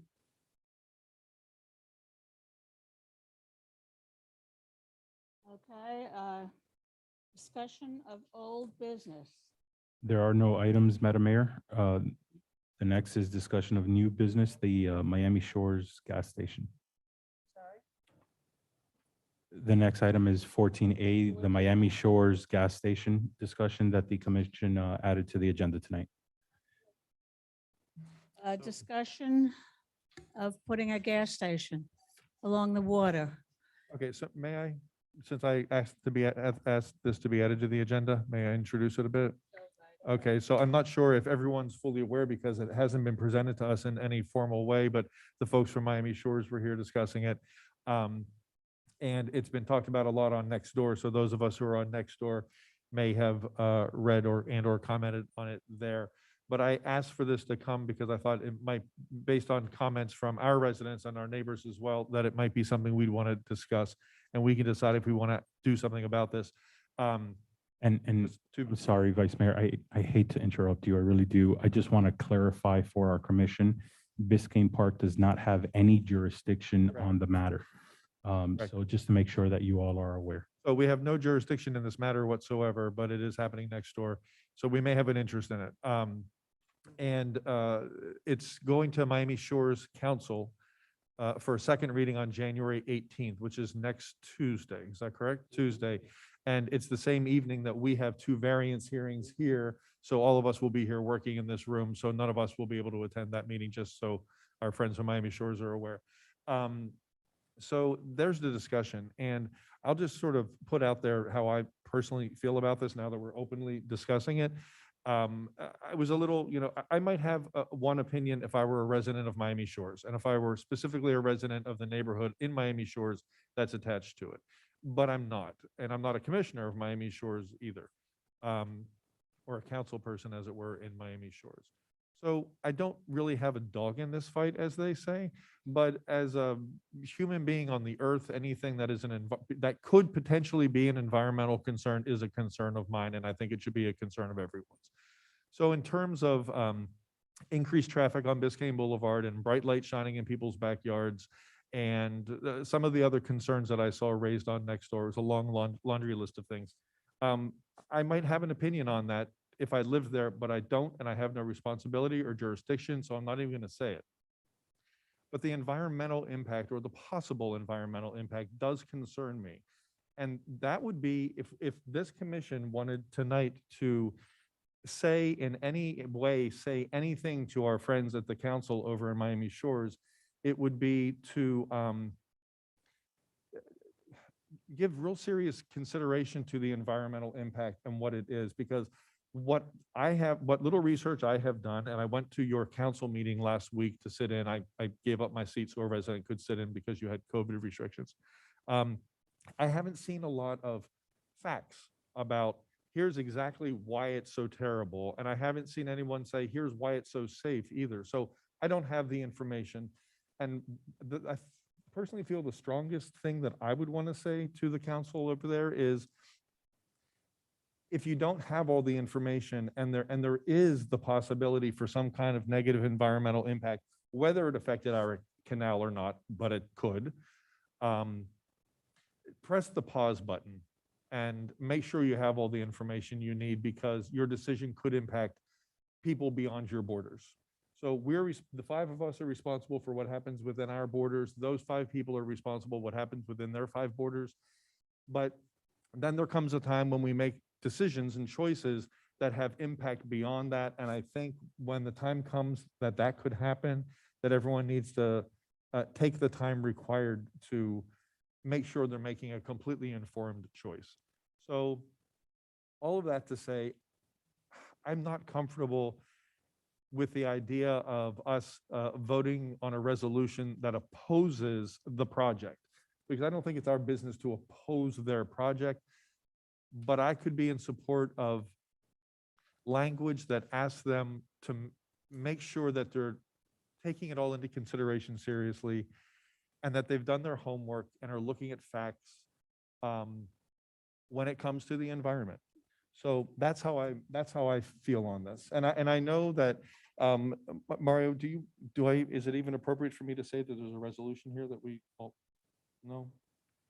In anticipation, based on a couple conversations that I've had with the commissioners on the dais, I asked legal if a resolution to oppose the project, how would that look like? And they did a quick draft for that, and that's easy. Something that can just, it's basically stating what their ordinance is and just saying that the Village of Biscayne Park would oppose that project. But it really depends on what the commission wishes to do. There's no action unless you all want to take something. I think a resolution's in order. Opposing it to say? opposing this. And Commissioner Gonzalez, you live on the water there. Well, That will be affected Let me- greatly when it leaks because they usually leak. Let me just say that I wholeheartedly disagree with you, and let me tell you why I disagree. Although this is something that's happening in Miami Shores, the canal runs through Biscayne Park. Mhm. I would consider it, and I told this to, I mentioned this on Nextdoor, and by the way, I have reached out and communicated with your vice mayor, member. I told him Nextdoor that I would consider it a dereliction of duty if something that Miami Shores did that impacted the Village of Biscayne, that could potentially impact the Village of Biscayne, that we wouldn't say something about it. Just like if we did something that would impact Miami Shores, I would expect them to say, hey, Absolutely. so I completely disagree. I think that the issue that's happening in Miami Shores definitely could potentially impact Biscayne Park, and we're here to represent the residents of Biscayne Park. Commissioner Gonzalez, I'd like to see you make a motion on a resolution for that. But just a little bit more that I wanted to just to talk about this, because, I've really been following this, and I've watched every single meeting. I've read a lot about this. I reached out to Durham. I mean, I've gotten very involved in this because I think it's really critical that a gas station is not placed on the canal that could potentially damage not only our canal, but Biscayne Bay. So if you'd like for me to make, I would, I would be happy to. I mean, listen, I think that as a village of Biscayne Park. What's that? I'll You second have, it. wait, but we already have a resolution in place? Do we have? And I would like to see something. I haven't seen it either. Can't vote on unless I see a resolution. Can everybody hear me? Yeah. The way it's currently drafted, it is a resolution of the village. I can't hear you, Valerie. A resolution of the Village Commission expressing opposition to the Village of Miami Shores ordinance that provides for a small-scale amendment to its future land use map and to ordinance amending the Miami Shores zoning map. And if you look at their agenda, it's for a specific folio number, so that's referenced. And essentially, the body of the resolution provides that obviously Village of Biscayne Park abuts, Miami Shores. Miami Shores is considering these ordinance changes. If the ordinance were to be approved, it would change the designation of the property from multifamily to commercial and would allow a gas station. That the subject property is located on the Biscayne Canal number C8. Biscayne Canal number C8 is a waterway that runs through the village as well as Miami Shores and leads to Biscayne Bay. And then it goes on in the recitals to explain the issues concerning water quality of Biscayne Canal C8 and Biscayne Bay and the protection of its natural habitats, seagrasses, corals, is of utmost importance to the village. Furthermore, whereas soil and groundwater contamination is common at gas stations and the proximity of the subject property to the Biscayne Canal number C8 raises significant environmental concerns should it be rezoned. And because the Miami Shores ordinance, if adopted, would allow gas stations to be constructed along this canal, it would directly impact the canal that runs through the village. It is imperative that Miami Shores is made aware of the village's opposition to said pending agenda items. Love it. Let me just say one more thing, please, if I may. This is a very serious topic for us and for Miami Shores. And I think that it's critical that although this may have little or no teeth as far as what will happen in Miami Shores, I think that it'll show solidarity to say to you guys, the 1,500 plus that have already signed the petition. I believe it's over 1,500 now at this point. It's over 1,500, right? Or close to 1,500. that we're in solidarity with you. And when you have your meeting, hopefully you bring it up and say, hey, Biscayne Park is also opposed. And that's how I feel about it. And Commissioner Gonzalez, you're making that motion? and I Absolutely. will second it. I'm not, just for discussion, I'm not on the water, but we represent everybody who's on the water and who's not on the water in our village. And I think we do need to take a stand. And I've discussed it with Mario and I've asked him to talk to legal about it. And I'm on board. Absolutely. Any other discussion on this? All in favor? Hold on, I think Dan wants to say something. Dan, do you want to? Well, let me say something. So look, Art, maybe I didn't word it well because I was sort of doing this off the cuff, but I'm not disagreeing with anything you said. And I think you and I are pretty much in complete agreement on this. My issue with it is that it's only an environmental thing. And I don't like the idea of opposing what they're doing. I'd rather just ask them to slow down and possibly not bring it to a second reading or vote it down and ask but look, if our concerns specifically are environmental, then I'd like to ask that be addressed better. And I don't feel like I've heard facts yet from any, and I have not been to all the meetings, but I have read everything online and look at social media. You read what you read. But I would, if we're going to do this, I'd like there to be language that asks them to take a more serious look at the environmental impact and make sure they have the facts. That's what I would like to know, is that they're working from facts. And I've been in communication with some people over at Miami Shores as well, and was assured that they were working from facts and that it was all safe. So, I don't know. It's kind of like, you don't know who to believe and what to believe. And I'd like to know that people are working from sound information. That's my concern. I really don't like the idea of us opposing something that another municipality is doing. I'm the one that brought this here. I talked to Mario about it a while ago.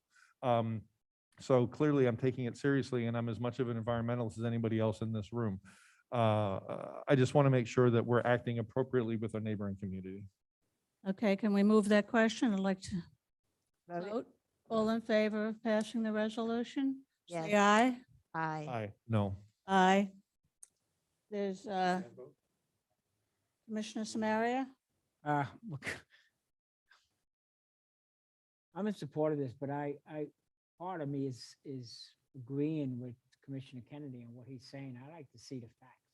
I haven't seen any facts, but Is that a as no? affects, no, I'm going to vote yes on it because it is on the water. And I Okay, and X or Vice Mayor numbers that Kennedy, can you're be voting played no? with. okay. There's I'm voting yes. Commissioner Samaria voted yes. Okay. 4-1. We will, Congratulations. Okay, so now that it's a 4-1 in the interest of showing solidarity as a group, I would like to ask someone who voted yes to allow me to change my vote, please. Go right ahead. I'd like to I change have- my I vote have to no yes, so problem we're, with, so it's a Commissioner Kennedy. unanimous decision from the Village of Biscayne Park to our friends over at Miami Shores. Does the resolution have unanimous? Yes. Okay, fine, very good. So, we will finalize that and then send that resolution to Miami Shores.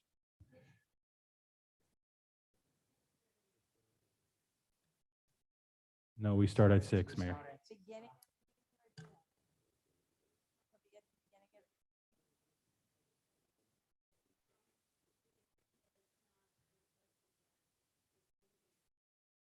If you can let us know, I appreciate that. yeah, let us know if there's another meeting coming up. I've never been to one of your commission meetings, so if somebody could get me the information on where it is. Okay, Over here, we And can we watch can you do- in our meeting. okay, So. okay, well, maybe we'll do that. pay We'll attention. We're in live a meeting stream here. it so we can, I have a question for our Talk. attorneys, Valerie. Is it appropriate, now that we have voted on this resolution, is it appropriate as a commissioner for me to contact the council people at Miami Shores and the mayor or the village manager and have conversations with them or send them emails in support? Just sending our Okay, I'm listening to the attorney and she said I can, Ginny, so I'll listen to Valerie. Thank you. Okay. Tomorrow. Once we finalize it, we will reply. I do have your email. You've copied me on, so I can send it to you. Yes. So I'll send it right. Do we have your email? Yes. Yeah, she emailed all of us Okay. twice. No problem.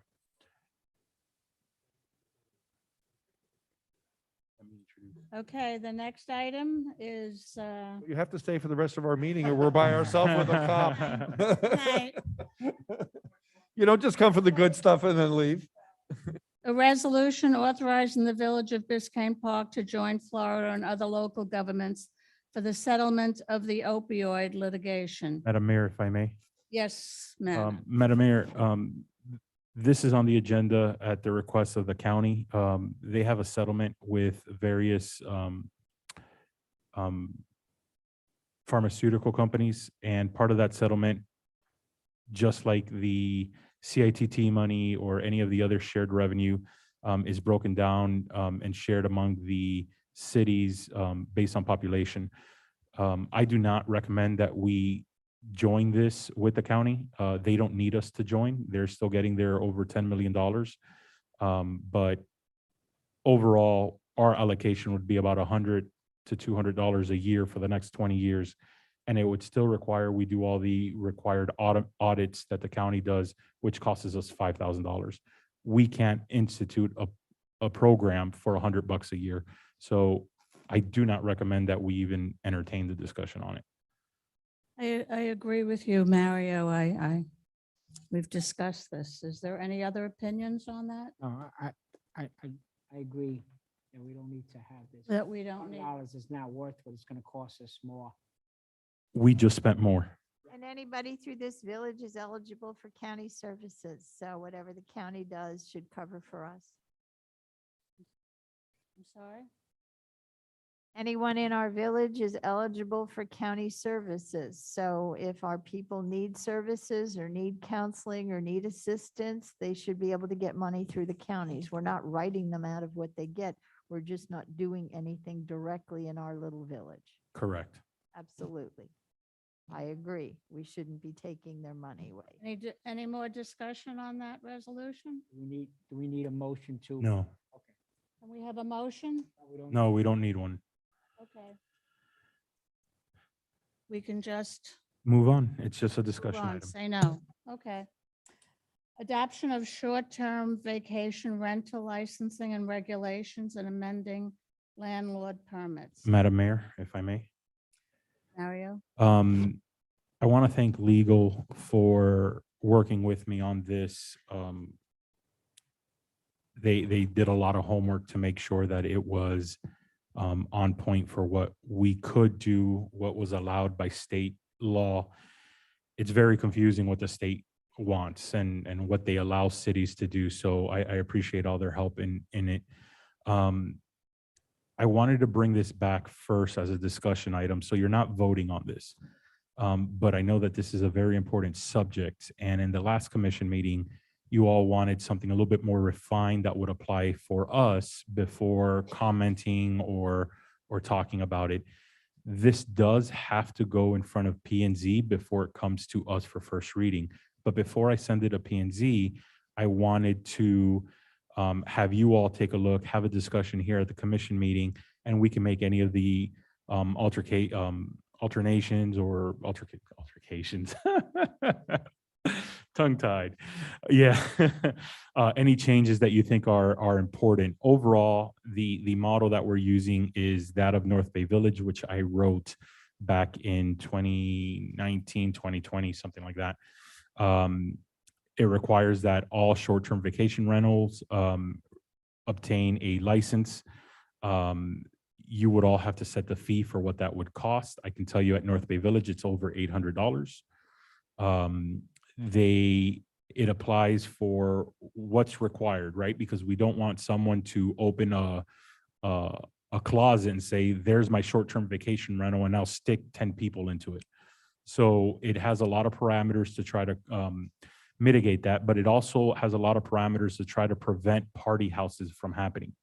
Last year in May, Biscayne Park unfortunately was in the news because a rental property turned into a party house, lot of people, a lot of noise. Police responded, shut the party down, contacted the owner. Luckily, one of the officers knew who the property owner was, which is great part of our police department. And that person came down and was in shock of what they were doing in the house and how they left the property. So we're putting a lot of provisions in there, as well as requiring, making sure we have the contact, the permanent address and contact information of the people who do rent it, because they only come here for a weekend and then they're gone. Well, if somebody committed a crime while they were staying there, if we don't have any of that contact information, how can we follow up? So there's a lot of different things in there. I think it's very good. I think it's a great start for this discussion, and we're definitely available for any questions. Any other comments? Well, I have quite a lengthy list of comments and questions. I spoke with Valerie and Mario both separately about this, but I think I'll let the rest of you go first. If anyone else has any comments or questions, because this is our time to discuss it. After this, they're going to come back to, they're going to run it through P and Z and come back to us with, the next time we'll see this is first reading, right, Val? Correct. Yeah. So this is our time to make sure we're getting what we want, so we aren't changing it at first reading. We should really be minimizing changes at readings of ordinances. Since this was my agenda, I went over this with the city manager, so I'm happy the way that it is written, right, as of right now. And unfortunately, I think we have a party house on Griffin. That's the owner. He is a, it is a resident. Those fall under a different category. And just because there was a public comment about this as to why create this, these are typically, and the way that this is structured is not to litigate or make it harder for someone who's going to rent a room in a house that they're living in. But this is putting significant rules, I apologize, around properties that are completely rented out. And those are transient. And personally, I don't think, a residential neighborhood, especially with single family homes, should have it, but the state allows it and there's nothing we can do about that. However, we can put rules so that our community, our neighbors can try to have as peaceful as a quality of life as they possibly can, even though there is a possibility that every other day or every weekend, you have a new neighbor for the weekend. I wish we can do something about that. There isn't. We can't put rules, and that is what the intent of this is, to put rules so that your quality of life as a permanent resident isn't as bad as what it could be without any rules. I think. My only concern, I'm sorry, my only concern that I had, and I think I brought it up at the last time, is stopping residents from being able to rent out their rooms. They should be able to do it. But this doesn't concern if we have individuals who throw big parties. There's nothing that we can really do about that, right? Something you can do. It just has nothing to do with this ordinance. No. Ed, I don't think, Let- Ed, I don't think we can do what Monroe County did, like make it a minimum of 30 days. No, you can't. We can't prohibit, and we can't regulate the duration or frequency of the rental. So here's my thing. I think Janie Anderson, for those that are questioning, why are we even addressing this? I think Janie Anderson put it perfectly where she said, look, this is more of a motel, hotel type of situation. And all motel hotels are regulated, right? They have rules and regulations that they have to abide by. And this, although this is a home, it is being utilized as a motel, hotel, call it whatever you want. It's a short-term rental. That being said, there was one thing on here, Mario, about where it says about transient public lodging, that it says less than 30 days or 1 calendar month. So what happens if it's 31 days? So is there a way that we can extend that to maybe 60 days? 90 days. If you mean if the property is a vacation rental for more than 30 days, so it's not, I guess if it's not being rented, so the way I understand, and correct me if I'm wrong, Commissioner, you don't care if they rent it for 1 day or 30 days or 60 days. What you're talking about is that the property is used as a short-term vacation rental for more than 30 days. Exactly. That means if someone has a full-time short-term vacation rental where they rent it all year round, they would have to get the permit. But if they say, oh no, I never rent a property more than 30 days, then they're excluded from getting it. Over 30 days or more than one calendar. Can't hear you. More than one calendar month, then it would fall under your landlord permit. Because essentially, that's not transient, right? There, it's more long-term rentals. Under Florida statute, transient and public lodging is exactly defined as we have it defined in this ordinance. Got it. The idea is it's transient, it's less than 30 days. Right? People going, renting for the weekend, that's. what the So- ordinance regulate. It's an odd distinction, the third. Of that is no longer a short-term It- rental. There's certainly people who have leases that are month to month. It's an odd distinction because 30 days doesn't seem like a very long period of time. People vacation longer than 30 days and people come down here and work for a couple of months and it's still transient, but they're here for more than 30 days. Think about the impacts and what you guys are trying to regulate and to avoid are the party houses, right? The people coming for a weekend, throwing, a large party. Generally, that's going to be for the shorter durations. You're not going to have somebody who's renting And for a month plus who's engaging in those types of activities. And again, this language mirrors exactly what's provided in Florida statute. And I think once we start to deviate from that, we're going to get ourselves in trouble. in a scenario which I experienced at the beginning of the pandemic was a property renting for 32 days and then terminating the lease after the weekend, right? At no penalty to the renter. But their lease said 31 days and then they Right. just turn it. So every weekend there was somebody new, but the new lease would say 30. Like, is there a way to mitigate something like that? At that point, you don't. Right. You have to put an amount.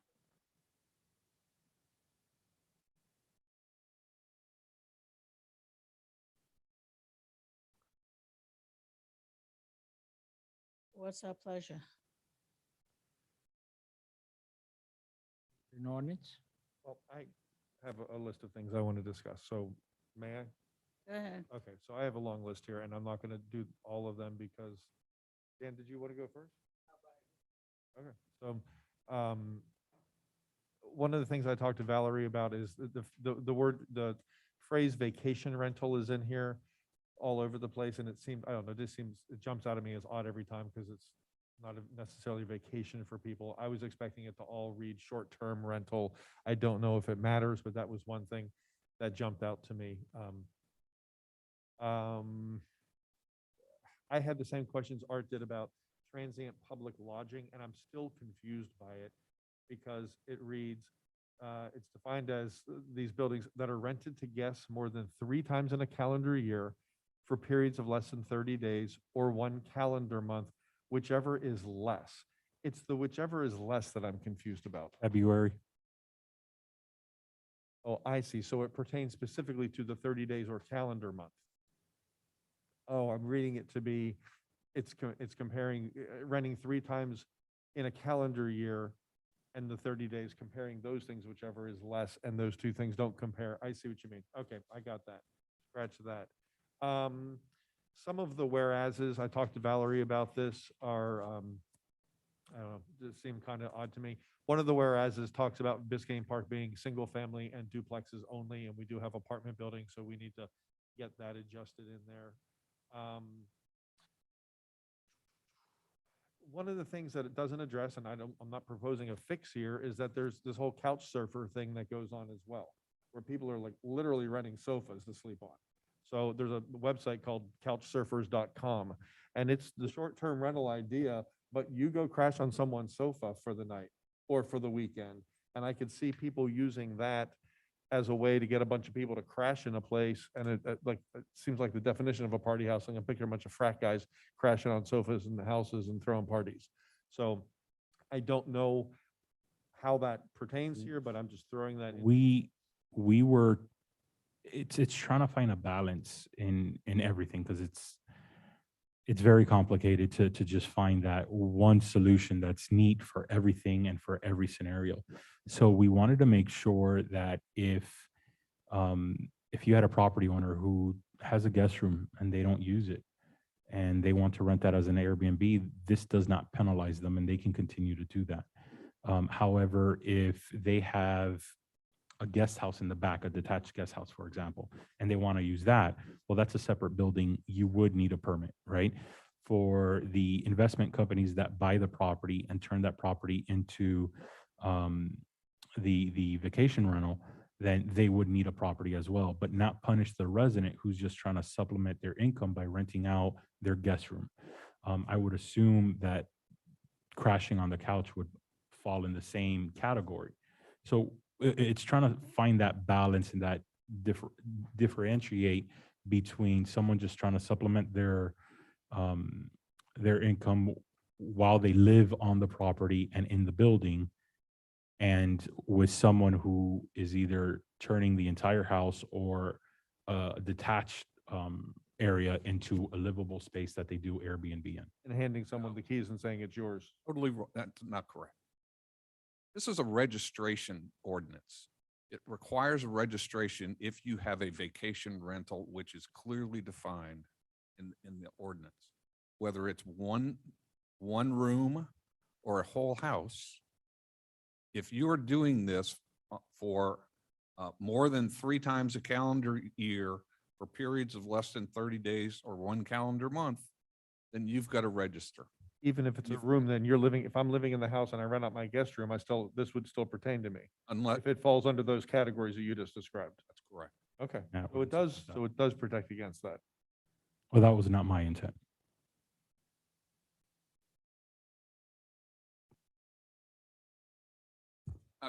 So Legally, you have to do it that way.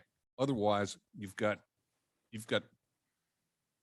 an unequal situation where you have owners who are renting their whole house or owners that are renting one room. And I think that might present some legal issues for us. So you have to keep them all in the same playing field, in other words. Right. They all have to abide by the same rules, so you're not singling anybody out. Right, and as we just discussed, if people are renting their rooms out or whatever for more than 30 days, they still have to register under the landlord, the landlord completely requirement. separate. Okay, so this is trying to get everybody who's renting out space in the village. Whether they live there or not. Right. Got it. Okay, very good. We're going to have an equal protection argument. Yep. If we try and do it otherwise. Okay, understood. The next thing I had on here that I want to talk to you guys about is, forget the X's, section 1.5.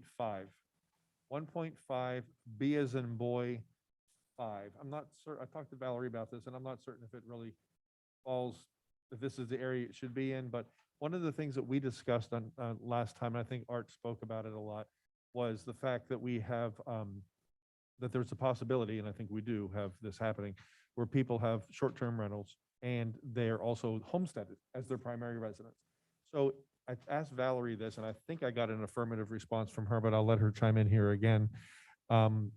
Is there a possibility of, in the application process somewhere, putting the onus on the property owner to verify that they have no homesteads that would put them subject to problems with the county? I don't think you could do that if they're renting a room. And If If they're they're- just renting. a yeah, room, they would be disqualifying their homestead because it's now partly commercial and that's not allowed. Right. So But if I have a friend move in with me and share bills, then I'm getting income in and I'm still homesteaded. So It's going to I'm be a renting problem. out a room. Big That's problem. not short term. That's not short term. It might be. I mean, Ed, how's that work? I don't know. My recollection is that you can homestead your property as long as you are actually residing there for more than 6 months in any calendar. Right, it's a 6-month Right. thing anyway. So if they're leasing out for 5.5 months, Yeah, still it's have homestead okay. exemption, we're never gonna know that. That's up to the property appraiser to figure out.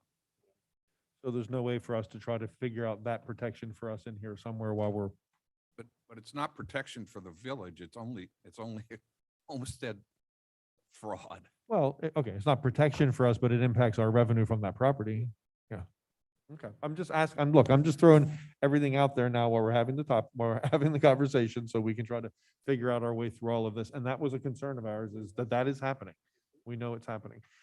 In B, as in boy 6, this is kind of, I was imagining myself applying for one of these things as I read this. You have to do a sketch, and it has to be to scale and all of this stuff. And I guess I understand why it needs to be in there. Can we, in lieu of that, or in addition to that, require photographs so we can see what's going on in there? And if something were to change, we could compare and say, no, look, you did do something different in here. Because one of the things we're doing are these inspections, and we want to know what's going on. So is that allowed, Ed, Valerie? I'm concerned with properties being chopped up, more bedrooms being added, packing more people in, all of that kind of stuff. We had that. We had a house on my street that had been chopped into a boarding house, and code really went after them. Yeah. So is it possible to require that as well in lieu of this sketch, or in addition to? So we can, all these things that are listed in there, it says you have to show the bedrooms and the exits and the hallways and the smoking part. Give us photographs of all of that stuff as well, so we know what's going on. Yeah, I just don't know how you're gonna be able to identify what room it's in, without having, a diagram showing where each of these rooms are and where the. We could say, give the sketch and then photographs that accompany them to, I don't know. We'll figure out the way around that, but I'm just thinking that might be a good thing. So I'm just gonna put that out there. If anyone, I don't know, we're not voting on anything tonight. Are you just kind of listening in, Valerie? And, okay. And trying to hear Could- consensuses? We or could whatever the require, floor is? just like we have for the reoccupancy, an inspection. We could require an inspection as part of the application process, couldn't we? Yes. And that should kind of just solve that. Right, but then when they go to renew it, I would think that we're gonna inspect again, and we'd be able to look back and see if they changed anything. And Without how us long do being you aware of it. think before a lawsuit is started by somebody who does this for a living, renting Airbnbs? Not the first people to have these things. To have a code like this. Yeah, we're probably years behind most Yeah, cities. there are lots of people that have done this before. Okay, so I throw that out there. In 1.6, this is interesting to me. Modification of the rental licenses. It talks about an increase in square footage, increase. I think it should say, Valerie, what word did you suggest when we talked today? A variation or modification, because they could decrease things as well. They can be chopping things up in separate units. I think any change, if there's any kind of a change, they have to apply for a modification of the license agreement, not just an increase. Any changes in what's going on inside, we need to know about it, and they need to reapply. This is probably a question for Mario, and I forgot to ask you this when we talked earlier today, Mario. 1.7, the duration. Is this something you want? Do you want them to all expire at the same time? Is it easier for the village to manage that when they all expire at the same time? Yes, and with our new software system, the automatic emails or letters can be sent out to the applications prior to, so that they can go out. So am I correct that, I know we haven't set fees yet, but we're going to set a fee for this. And then when it's time to renew, there will be another fee, correct? And it may be a different fee, the same fee, but there will be an original application fee and then a renewal fee. Is that correct? Correct. Okay, so, and now I'm thinking on the side of the property owner, because we want to be completely fair and look at this from every direction. If I apply and get my vacation rental license in June, for example, it's going to expire September 30th. 60 days prior to September 30th, that means between August 1 and September 30th, I've got to apply for a renewal and pay again. So I'll pay once, and unless you're going to prorate it by the month or Prorate. something, We typically would not, no. you would, she's saying they would not prorate it. So I would think that either, yeah, then I think we might want to consider that. Explain the reason why is because the fee has to be commensurate with the amount of work that the village is exercising in managing Oh, it's the same work. license application. So even though their license may only be for 3 months, the amount of effort of gathering the documentation, ensuring that they're all in compliance. The inspection. Resources. Yeah, okay. So it's one of these situations They're where it's not a typically- revenue center for us. We're just covering our costs on it basically, and the costs are the same. It And- just sort of seems unfortunate to have someone in a position like that where they'd be renewing and spending money again. And typically the renewal is not different. It's the same fee, just like our landlord fee. It's the same fee every year. That seems a bit, I wish there were a way around that somehow, Judy. It sounds like you might share that concern as well, because it seems a little bit onerous to charge someone a fee and 2 months later charge them the exact same fee because of the timing of what they did. I don't. If legal says we can't prorate it, then we can't prorate. Well, what I'm saying is there might be some other way around it. So I don't know. It might be something we want to Well, think about. The fact of the matter is, these people are making a lot of money off of short-term rentals. Thousands Yeah, I per- know. per rental. The minimum amount of our fee is not, it's not going to stop anybody from not registering. I'm just looking out for the homeowners as well as the village. Okay. 1.9, I had a question. You know what? I'm going to skip that. 1.10. So 1.10, I want to make sure I'm clear on this. And letter C is in Charlie. It says that the vacation rental representative, and by the way, this vacation rental representative, I don't see language unless I missed it. And I went back and looked property for owner. it. I'm sorry? It's someone representing the property owner. No, I understand that, but if they don't have someone assigned to that, is it assumed that the owner is the representative? Does it say that somewhere? Does it need to say They- that somewhere? They will have to identify and provide the contact information for whoever that could be. It could be the property owner. be them it or could Be a property manager. It's up to them. So C says that this person will conduct an on-site inspection of the rental at the end of each rental period to assure continued compliance with the requirements of this chapter. So just to be clear, that's an inspection that they're doing and we have nothing to do with that Correct. inspection. But they're just telling us they promised to do that inspection. Correct. Okay. D as in dog, says that person will make available to the village at any time requested a registration log with all lessees' contact information and permanent address. Would it be to our benefit to just have them, to require them to submit that prior to every arrival? So with a contact information for that person who's checking into the motel? That may become too burdensome on the village staff. We have a lot, if we were just talking about 1 or 2 properties, that might not be a problem. But with the amount of short-term vacation rentals, which if you go on Airbnb or one of these other ones, we do have a lot of properties, getting essentially 2 to 3 per property on the week, Okay. that's too much. So if we have an issue, we go to them and they're required to give us the log with the contact information, but if Contact not, the representative and they handle it for you. Okay, fair enough. 1.11A talks about they have to have a local phone line, a landline. So funny. They have to have a landline in the house. Should it be what are you laughing at? I think that's really, I don't know anybody that's gonna land. I do. I did until not that. for emergency purposes, it's not that So, they, right, I understand. So should that, right, so should should part of the application be that we have that phone number as well? So if the village needed to reach that property in an emergency, that we would be able to reach the property regardless of who's staying in it? We wouldn't know who they are, but we'd be able to reach the property. That was a question I had. that's something we can ask on the application. Okay. Yeah, and we have the rep. Right, and I anticipate there'll be times you can't get the rep, and I know they're supposed to be on call 24/7 and they have to respond within 60 minutes or something, it says, but I don't know, if there's an emergency and the village needed to talk to someone in that house. If it's life or death, the police will probably just go in regardless. Okay, B is in boy, 1.11, B is in boy. This is kind of a biggie. The parking standards.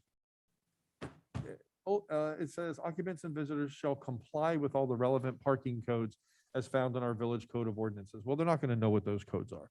So, but it does say somewhere else that there has to be a sketch in the house, that a diagram that shows where the parking is or something like that. Okay, well, that's one thing. I mean, they can look out the front door and say, there's the driveway, that's where they park. But then they start parking all over the place. Can we add something in here that says that the parking rules, like maybe it's something we provide, a condensed down version of the parking rules of Biscayne Park, are one of the things that's posted inside? So Yes, sir. so the guests can't say, we didn't know we couldn't park all over the lawn. We didn't know we couldn't park on the medians, just to kind of get ahead of that. Yes, sir. I would like that if anyone else has an opinion on that. D is in dog one. I'm going to skip that. I talked to Valerie about that. D4, I brought up something. I didn't know that a bedroom could not have windows. That really surprised me that that legally a bedroom can be a room without windows. I said that I would defer to somebody with knowledge on the floor. Oh, I'm sorry. Okay. I would defer to a building official. Okay.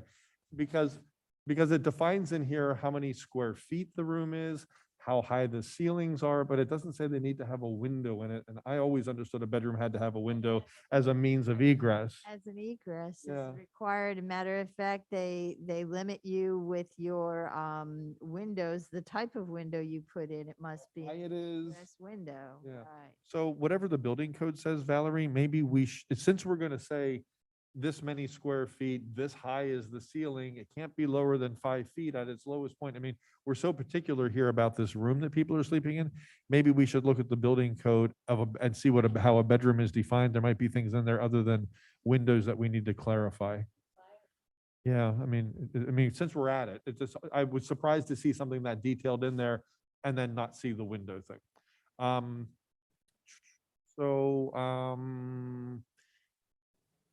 D5, exactly. That's what we're afraid people are going to do. Yeah.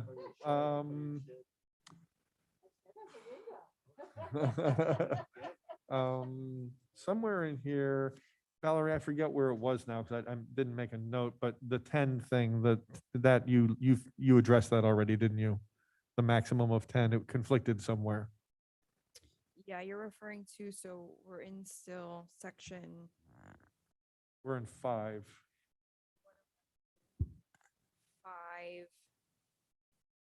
5.2, maximum occupancy is limited to 10 per vacation Right. units. Yeah. And elsewhere on the application, they had to tell us if they were going to be renting out to more than 10 people, but we don't allow it. So that's something that needs to come off the application. That's what that was, right? Corrected consistency. Yeah, okay. Okay. D5.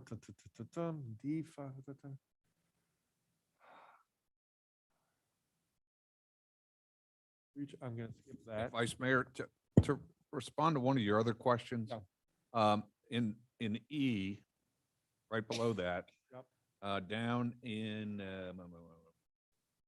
Roman numeral 4, Yeah. in the vacation rental, there's supposed to be a sketch of the location of the off-street parking space. Right. Okay. Well, what I was saying, right, and what I was saying is I want them to know what the rules are about our parking rules. Have that posted inside somewhere along with the other things that are posted. Okay. Okay, here's something, E1, I. E1, I. It says that these are the things that have to be posted inside, I guess. It says a statement advising the occupant that any sound which crosses the property line at a volume which is unreasonably loud is unlawful within the village as per our noise ordinance. Unreasonably loud means something very different to my neighbor who leaves her dog outside to bark all night than it does to me. So how can that be? Is that really what it says in our village noise ordinance? Because I thought there was other language, Art's suggesting something else or something else. There's other language, because this doesn't sound very enforceable to me. Typically, Can't hear you. the better practice is to put a decibel level. Having said that, in order for it to be enforceable, you need to have a decibel reader. Yeah. And our noise ordinance doesn't have a decibel level. It basically says if you can hear it from the street or 100 feet away, then it's too loud after. a Then certain maybe we should just have this match our, whatever our noise ordinance says, maybe it should just match that more closely, because this unreasonably loud thing doesn't really work for me. Yeah. Can I ask a question about the parking? Is there any way we can put in that the owner is responsible for any summonses that his transient people get? The code violations are attached to the property. Is that in there? That's how that's automatic. Okay. Okay. We did that. Okay, here's an odd thing, and I talked to Valerie and Ed both about this, and this really kind of concerns me. It's in 1.12, it's the sexual offenders and predators section, which I'm very glad is in there. And it, what I don't necessarily understand all the wording here. It says, what I'd like it to be is they're not allowed to rent to them more than just being aware of it. And it says they're have to be aware if someone they're renting to, I'm going to read the exact words. It says, convicted of a similar felony sexual offense in any other state, federal court, or military tribunal in the U.S., regardless of whether adjudication has been withheld, not sure what that means, in which the victim of the offense was less than 16 years of age. So if they had sex with a 17-year-old minor, I guess this is okay. And in Florida, the age of consent is 18. So it's really peculiar that it's 16 here, when the age of consent in our state is 18. And can someone explain to me what it means when it says, regardless of whether adjudication has been withheld? And here's another question. Airbnb doesn't do background checks on people. How is this even enforceable? The onus is going to be on the property owner or the representative. It wouldn't be Airbnb. Right. So that would, for the. You're telling me that the owners would have to run background checks on people to rent to them? Is that what you're saying? Because that's just not going to happen. This is the direction that was given by the commission. Happy to remove it. No, I'm just saying, no, listen, I'm fine with leaving it there. I'm just saying it's just not realistic. Nobody's going to run a background check on people renting their homes. Nobody. But look, when people But it's have a posting- it's vacation posting a rental- statement, right, on the property, and in a way, it helps protect the property owner, because now you're telling, well, hey, you said I didn't buy the property, I rented. Yes, I knew that I'm a felon and I'm within 1,000 feet. If that becomes knowledge to the property owner, he should terminate that and remove that immediately. At least there's something on the statement where now it's saying, hey, you're not allowed to be doing this if this applies to you. And so it also becomes a liability and something to help protect that property owner as well on that. So if something does pop up, he can say, I should have been aware and told, and we stated you cannot do this. So then it's an additional fraud. It's only all around the park, actually. Right. so No. mirrors the- No. We Yeah, have it's daycare centers schools, all over the There's in place. playground. park. That's the language of the statute. We have a Statute school over on protects you're not 12th Avenue. area. Right, So this is saying if you can't live there, you also You cannot rent. can't rent there. And this is more than just an internal posting. There is that statement, but this is an additional provision that provides that for any vacation rental within 1,000 feet of a school, public school, bus stop, daycare.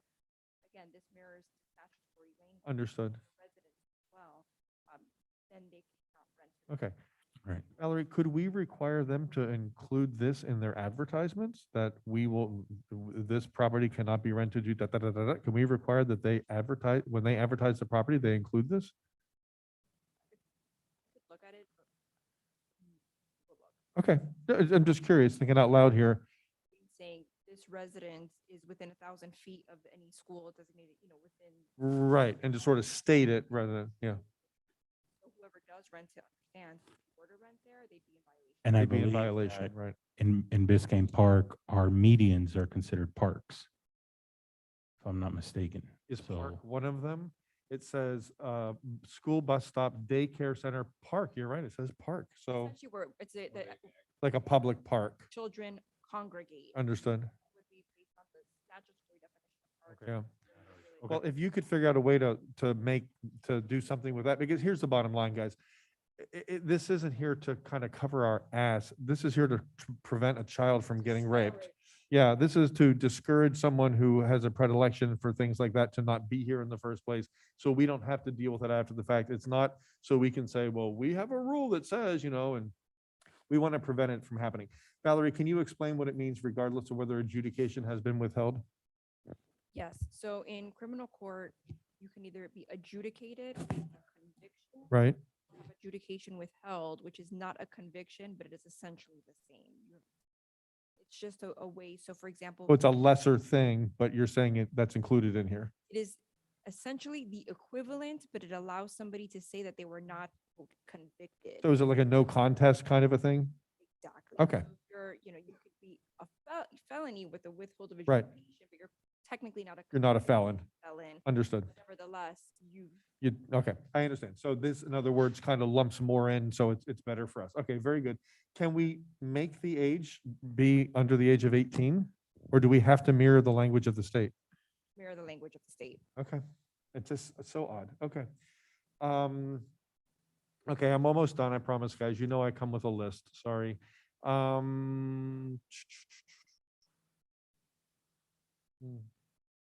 Everywhere.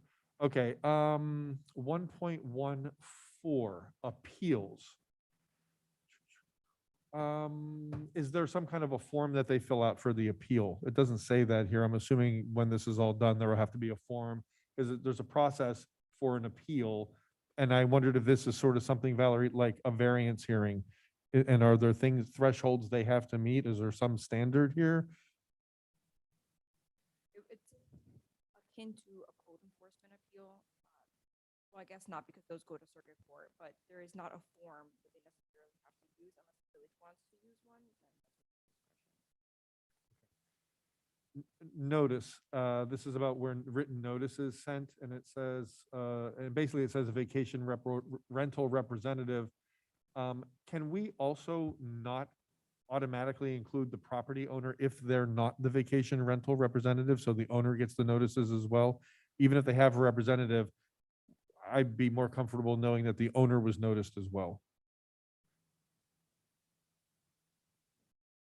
Yeah, that's fine. I just think it's kind of like, covers us for the own owner to say, well, I didn't know.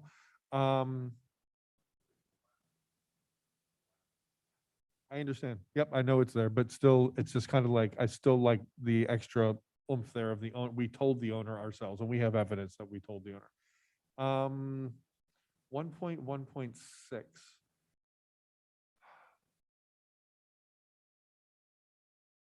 This is the penalties and enforcement, and it's all the citation and all of that good stuff.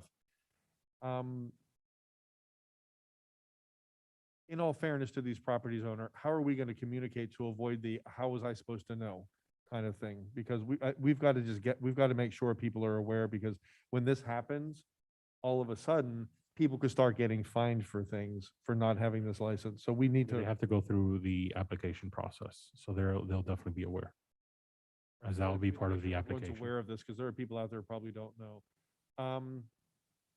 D2, Valerie, D as in dog 2. This gives Mario the right to revoke rental licenses upon the 5th adjudication of either a noise violation or a parking violation within any continuous 12-month period. So this is related to the property, not to the tenant, correct? So if the property has they're found guilty 5 times in 12 months, it doesn't matter that it was to 3 different renters, correct? Excellent. They can also appeal that suspension to the commission, and then you all can make the final decision.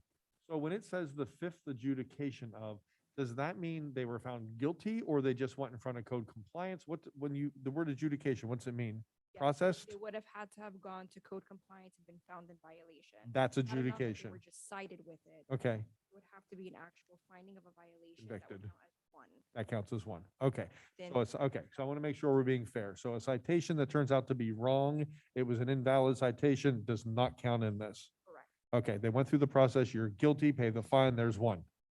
And when you get to 5 and that is in any, when you say any continuous 12-month period, that means when the first at any 12-month period that you can find that there are 5, that's a 12-month period. Okay, very good. 1.17, this is rental agreement vesting.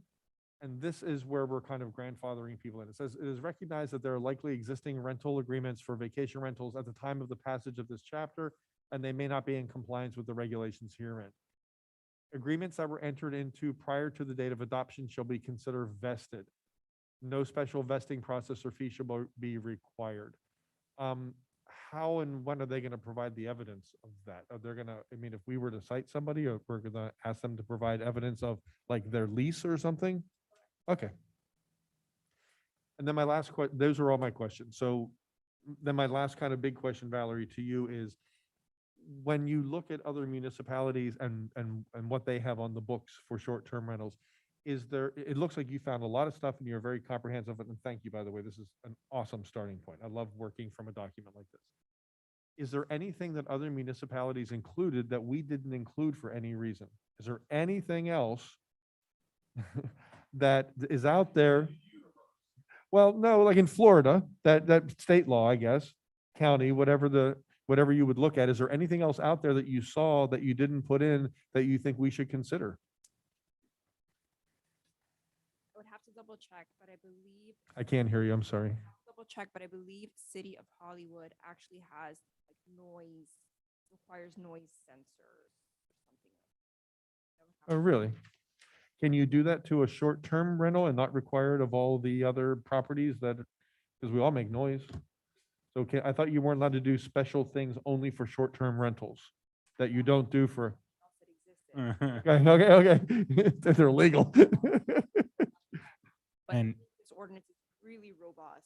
I mean, you have a lot of protections. Okay, because the noise is a big part of everyone's concern. Commissioner, just so that everybody know, the section in our code that deals with noise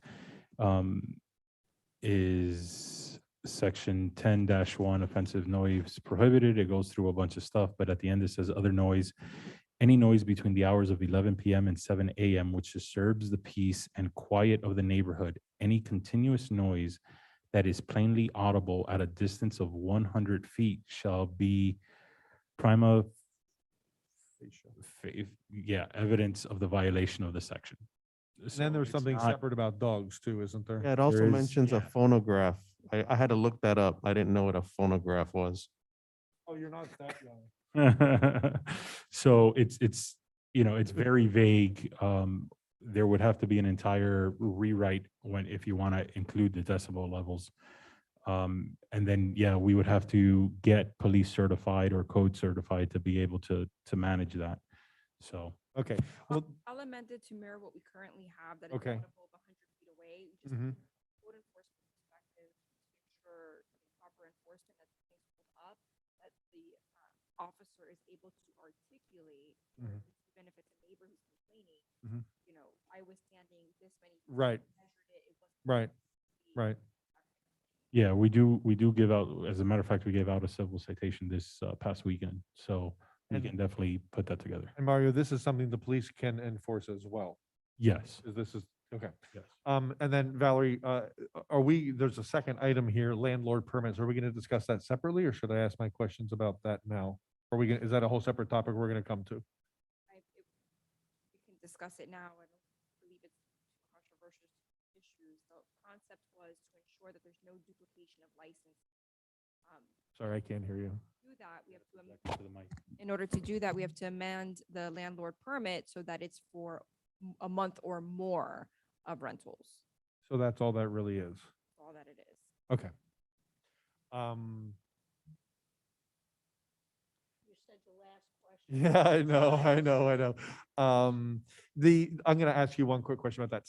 In the landlord permit one, 16.15.11, it sounded like that inspection was more extensive than I thought we were allowed to do inspections for reoccupancy, or is that something that's just completely different?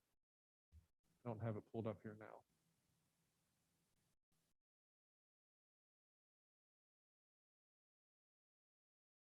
That's what was existing in the code. That is not new language. I was just amending it to clarify the Florida building permit, not the housing. That is not 16.15.13. It says,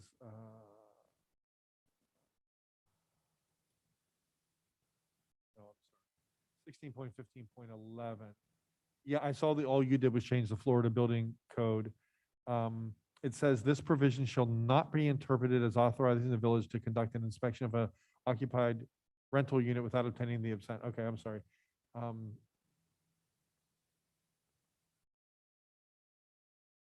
So when it says for any violations of the Florida Building Code, that's really an extensive inspection, right?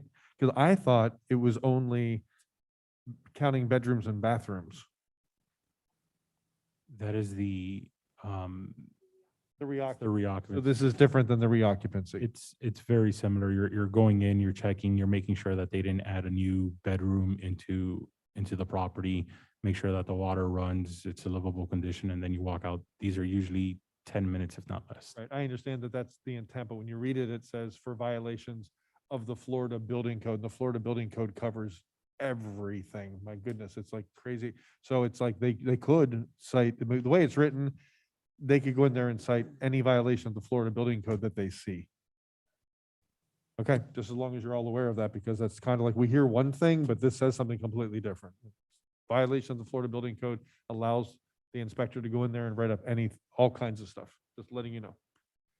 In light of the fact that we've got terrible weather and it's getting later, maybe we should think about wrapping up soon because we've got people who have to travel a great distance with flooded streets and rain.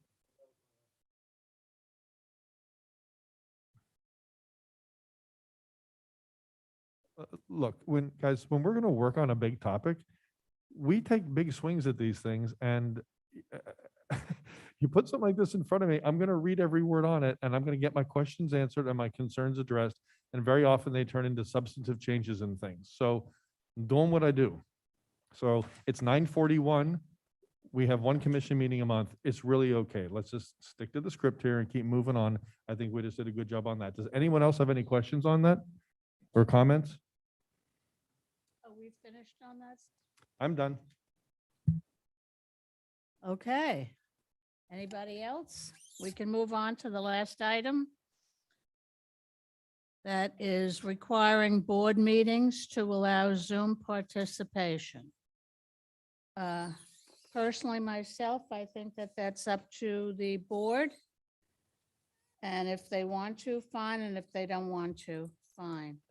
I think we need them, the boards, because we don't pay them, they're volunteers, and I hope we don't give them more demands. Okay, we'll open that up for discussion.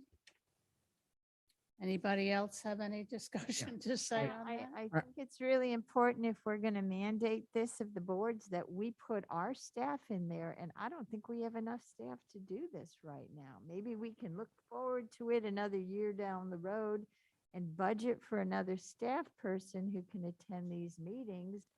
But I don't see how our staff isn't stretched thin now and with vacation time and sick time and COVID time. And I mean, Village Hall has been an empty shell. It's getting things done's been difficult for them. And if they had to go in and run a Zoom, because most of the time the people who are volunteering don't have the knowledge. I mean, I know I certainly couldn't run the Zoom meeting like Yeah, mine. you could, Judy. It's actually pretty simple. So About 6 of them a day.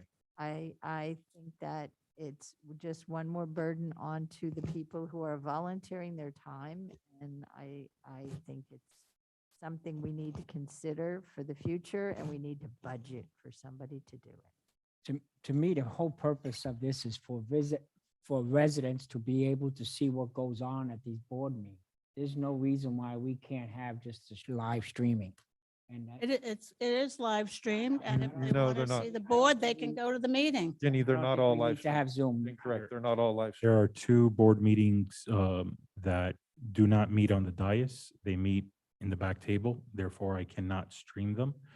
When asked if they could, they said they prefer to sit back there.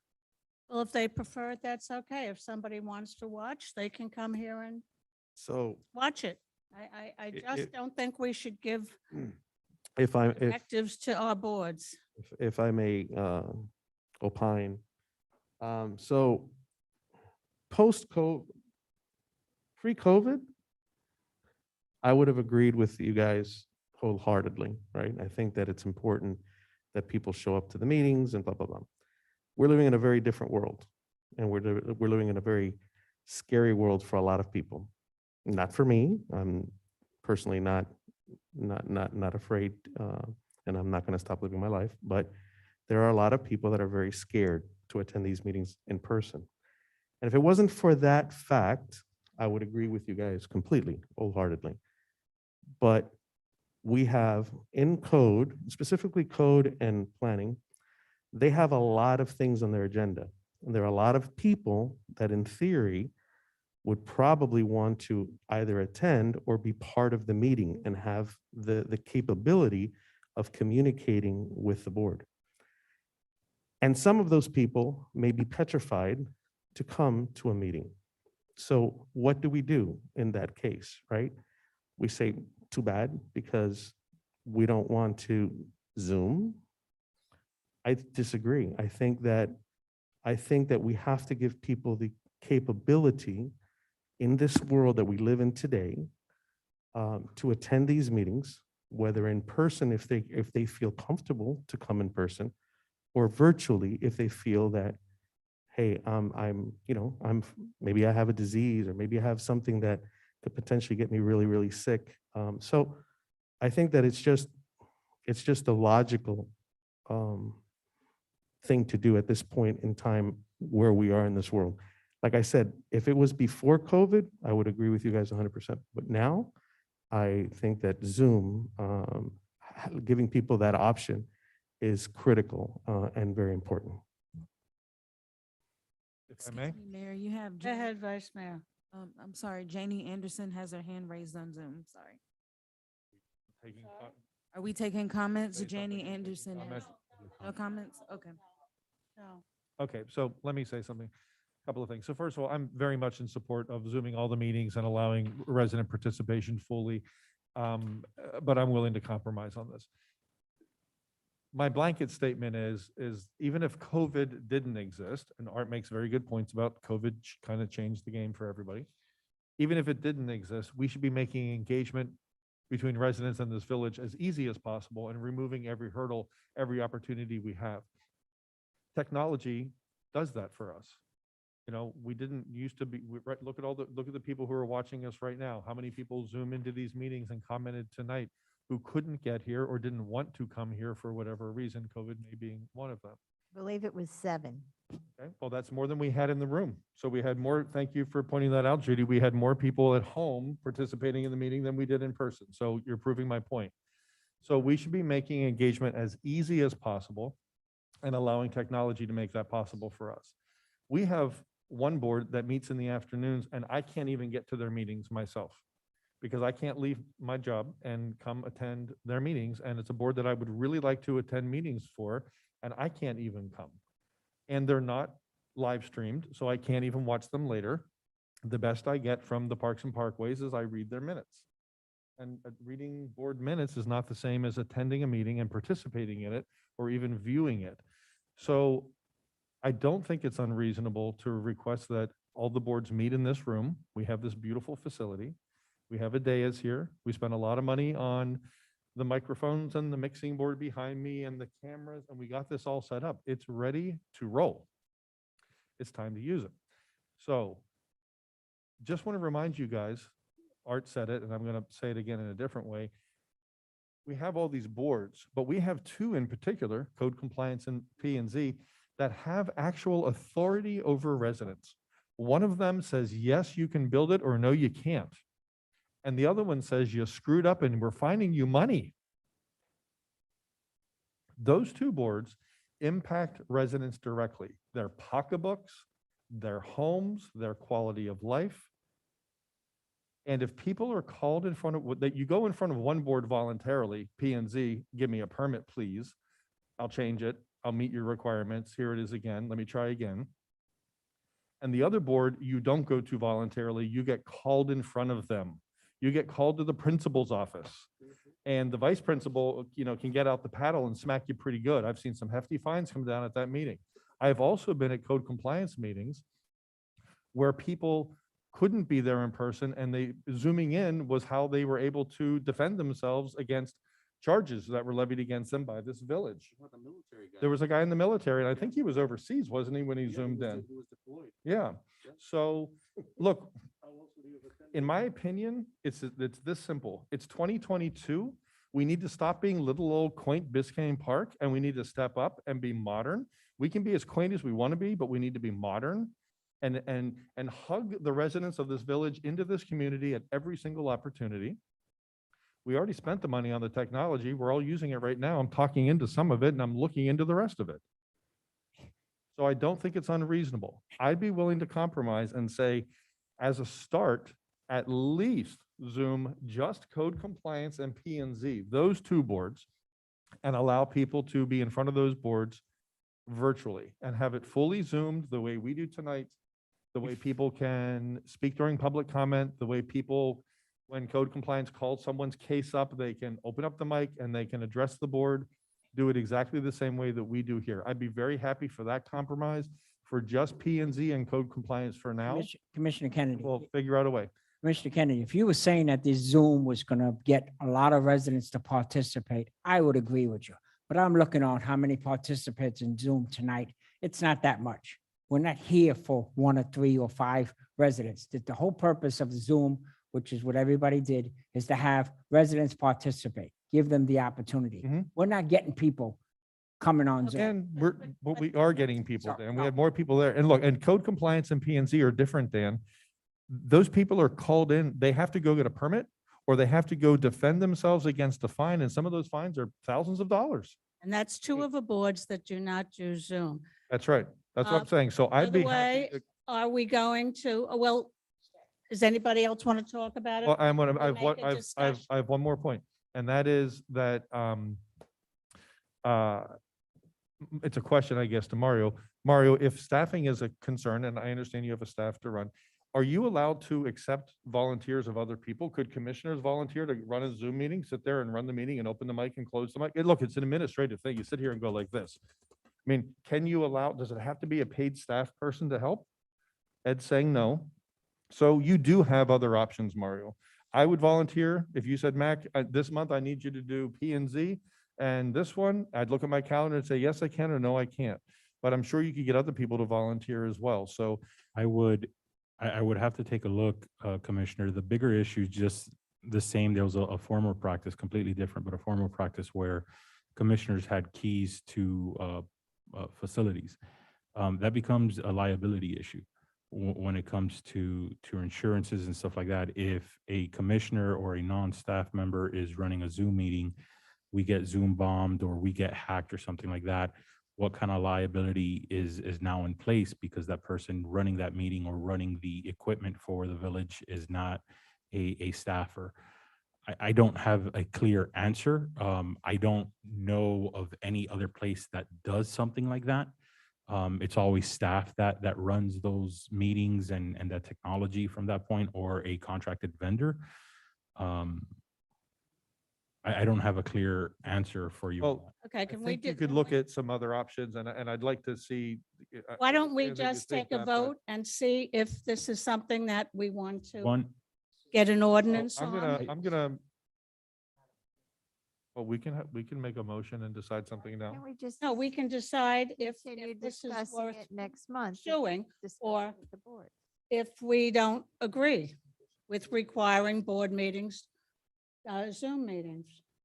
And one other big concern I have is some of these meetings are, the people in these meetings who've been doing it for years are not really wanting to be responsible for the Zoom. And if they go turn their backs and walk out on us, are we prepared to get new people to fill their space? Look, they were doing it during COVID when we were shut down. They all did it.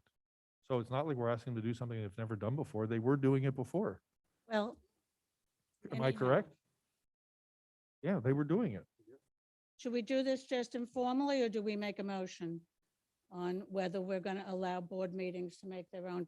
I'm gonna make a motion, Jenny, if I may. I'm gonna make a motion that for code compliance and P and Z only, that we Zoom the meetings and we allow for audience participation and resident participation who are on the agenda and others as well, the very same way that we do the commission meetings, those two boards. Is there a second for that? I'll second. Art? Madam Okay. Mayor, I do have a question for the commission before you take a vote. A couple board members have reached out to me once the agenda was published and requested.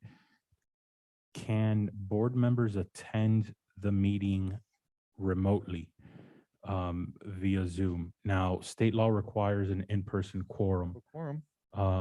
But if the other members who are not needed for quorum, can they attend remotely and We do vote it. on an item? Just like the commission does.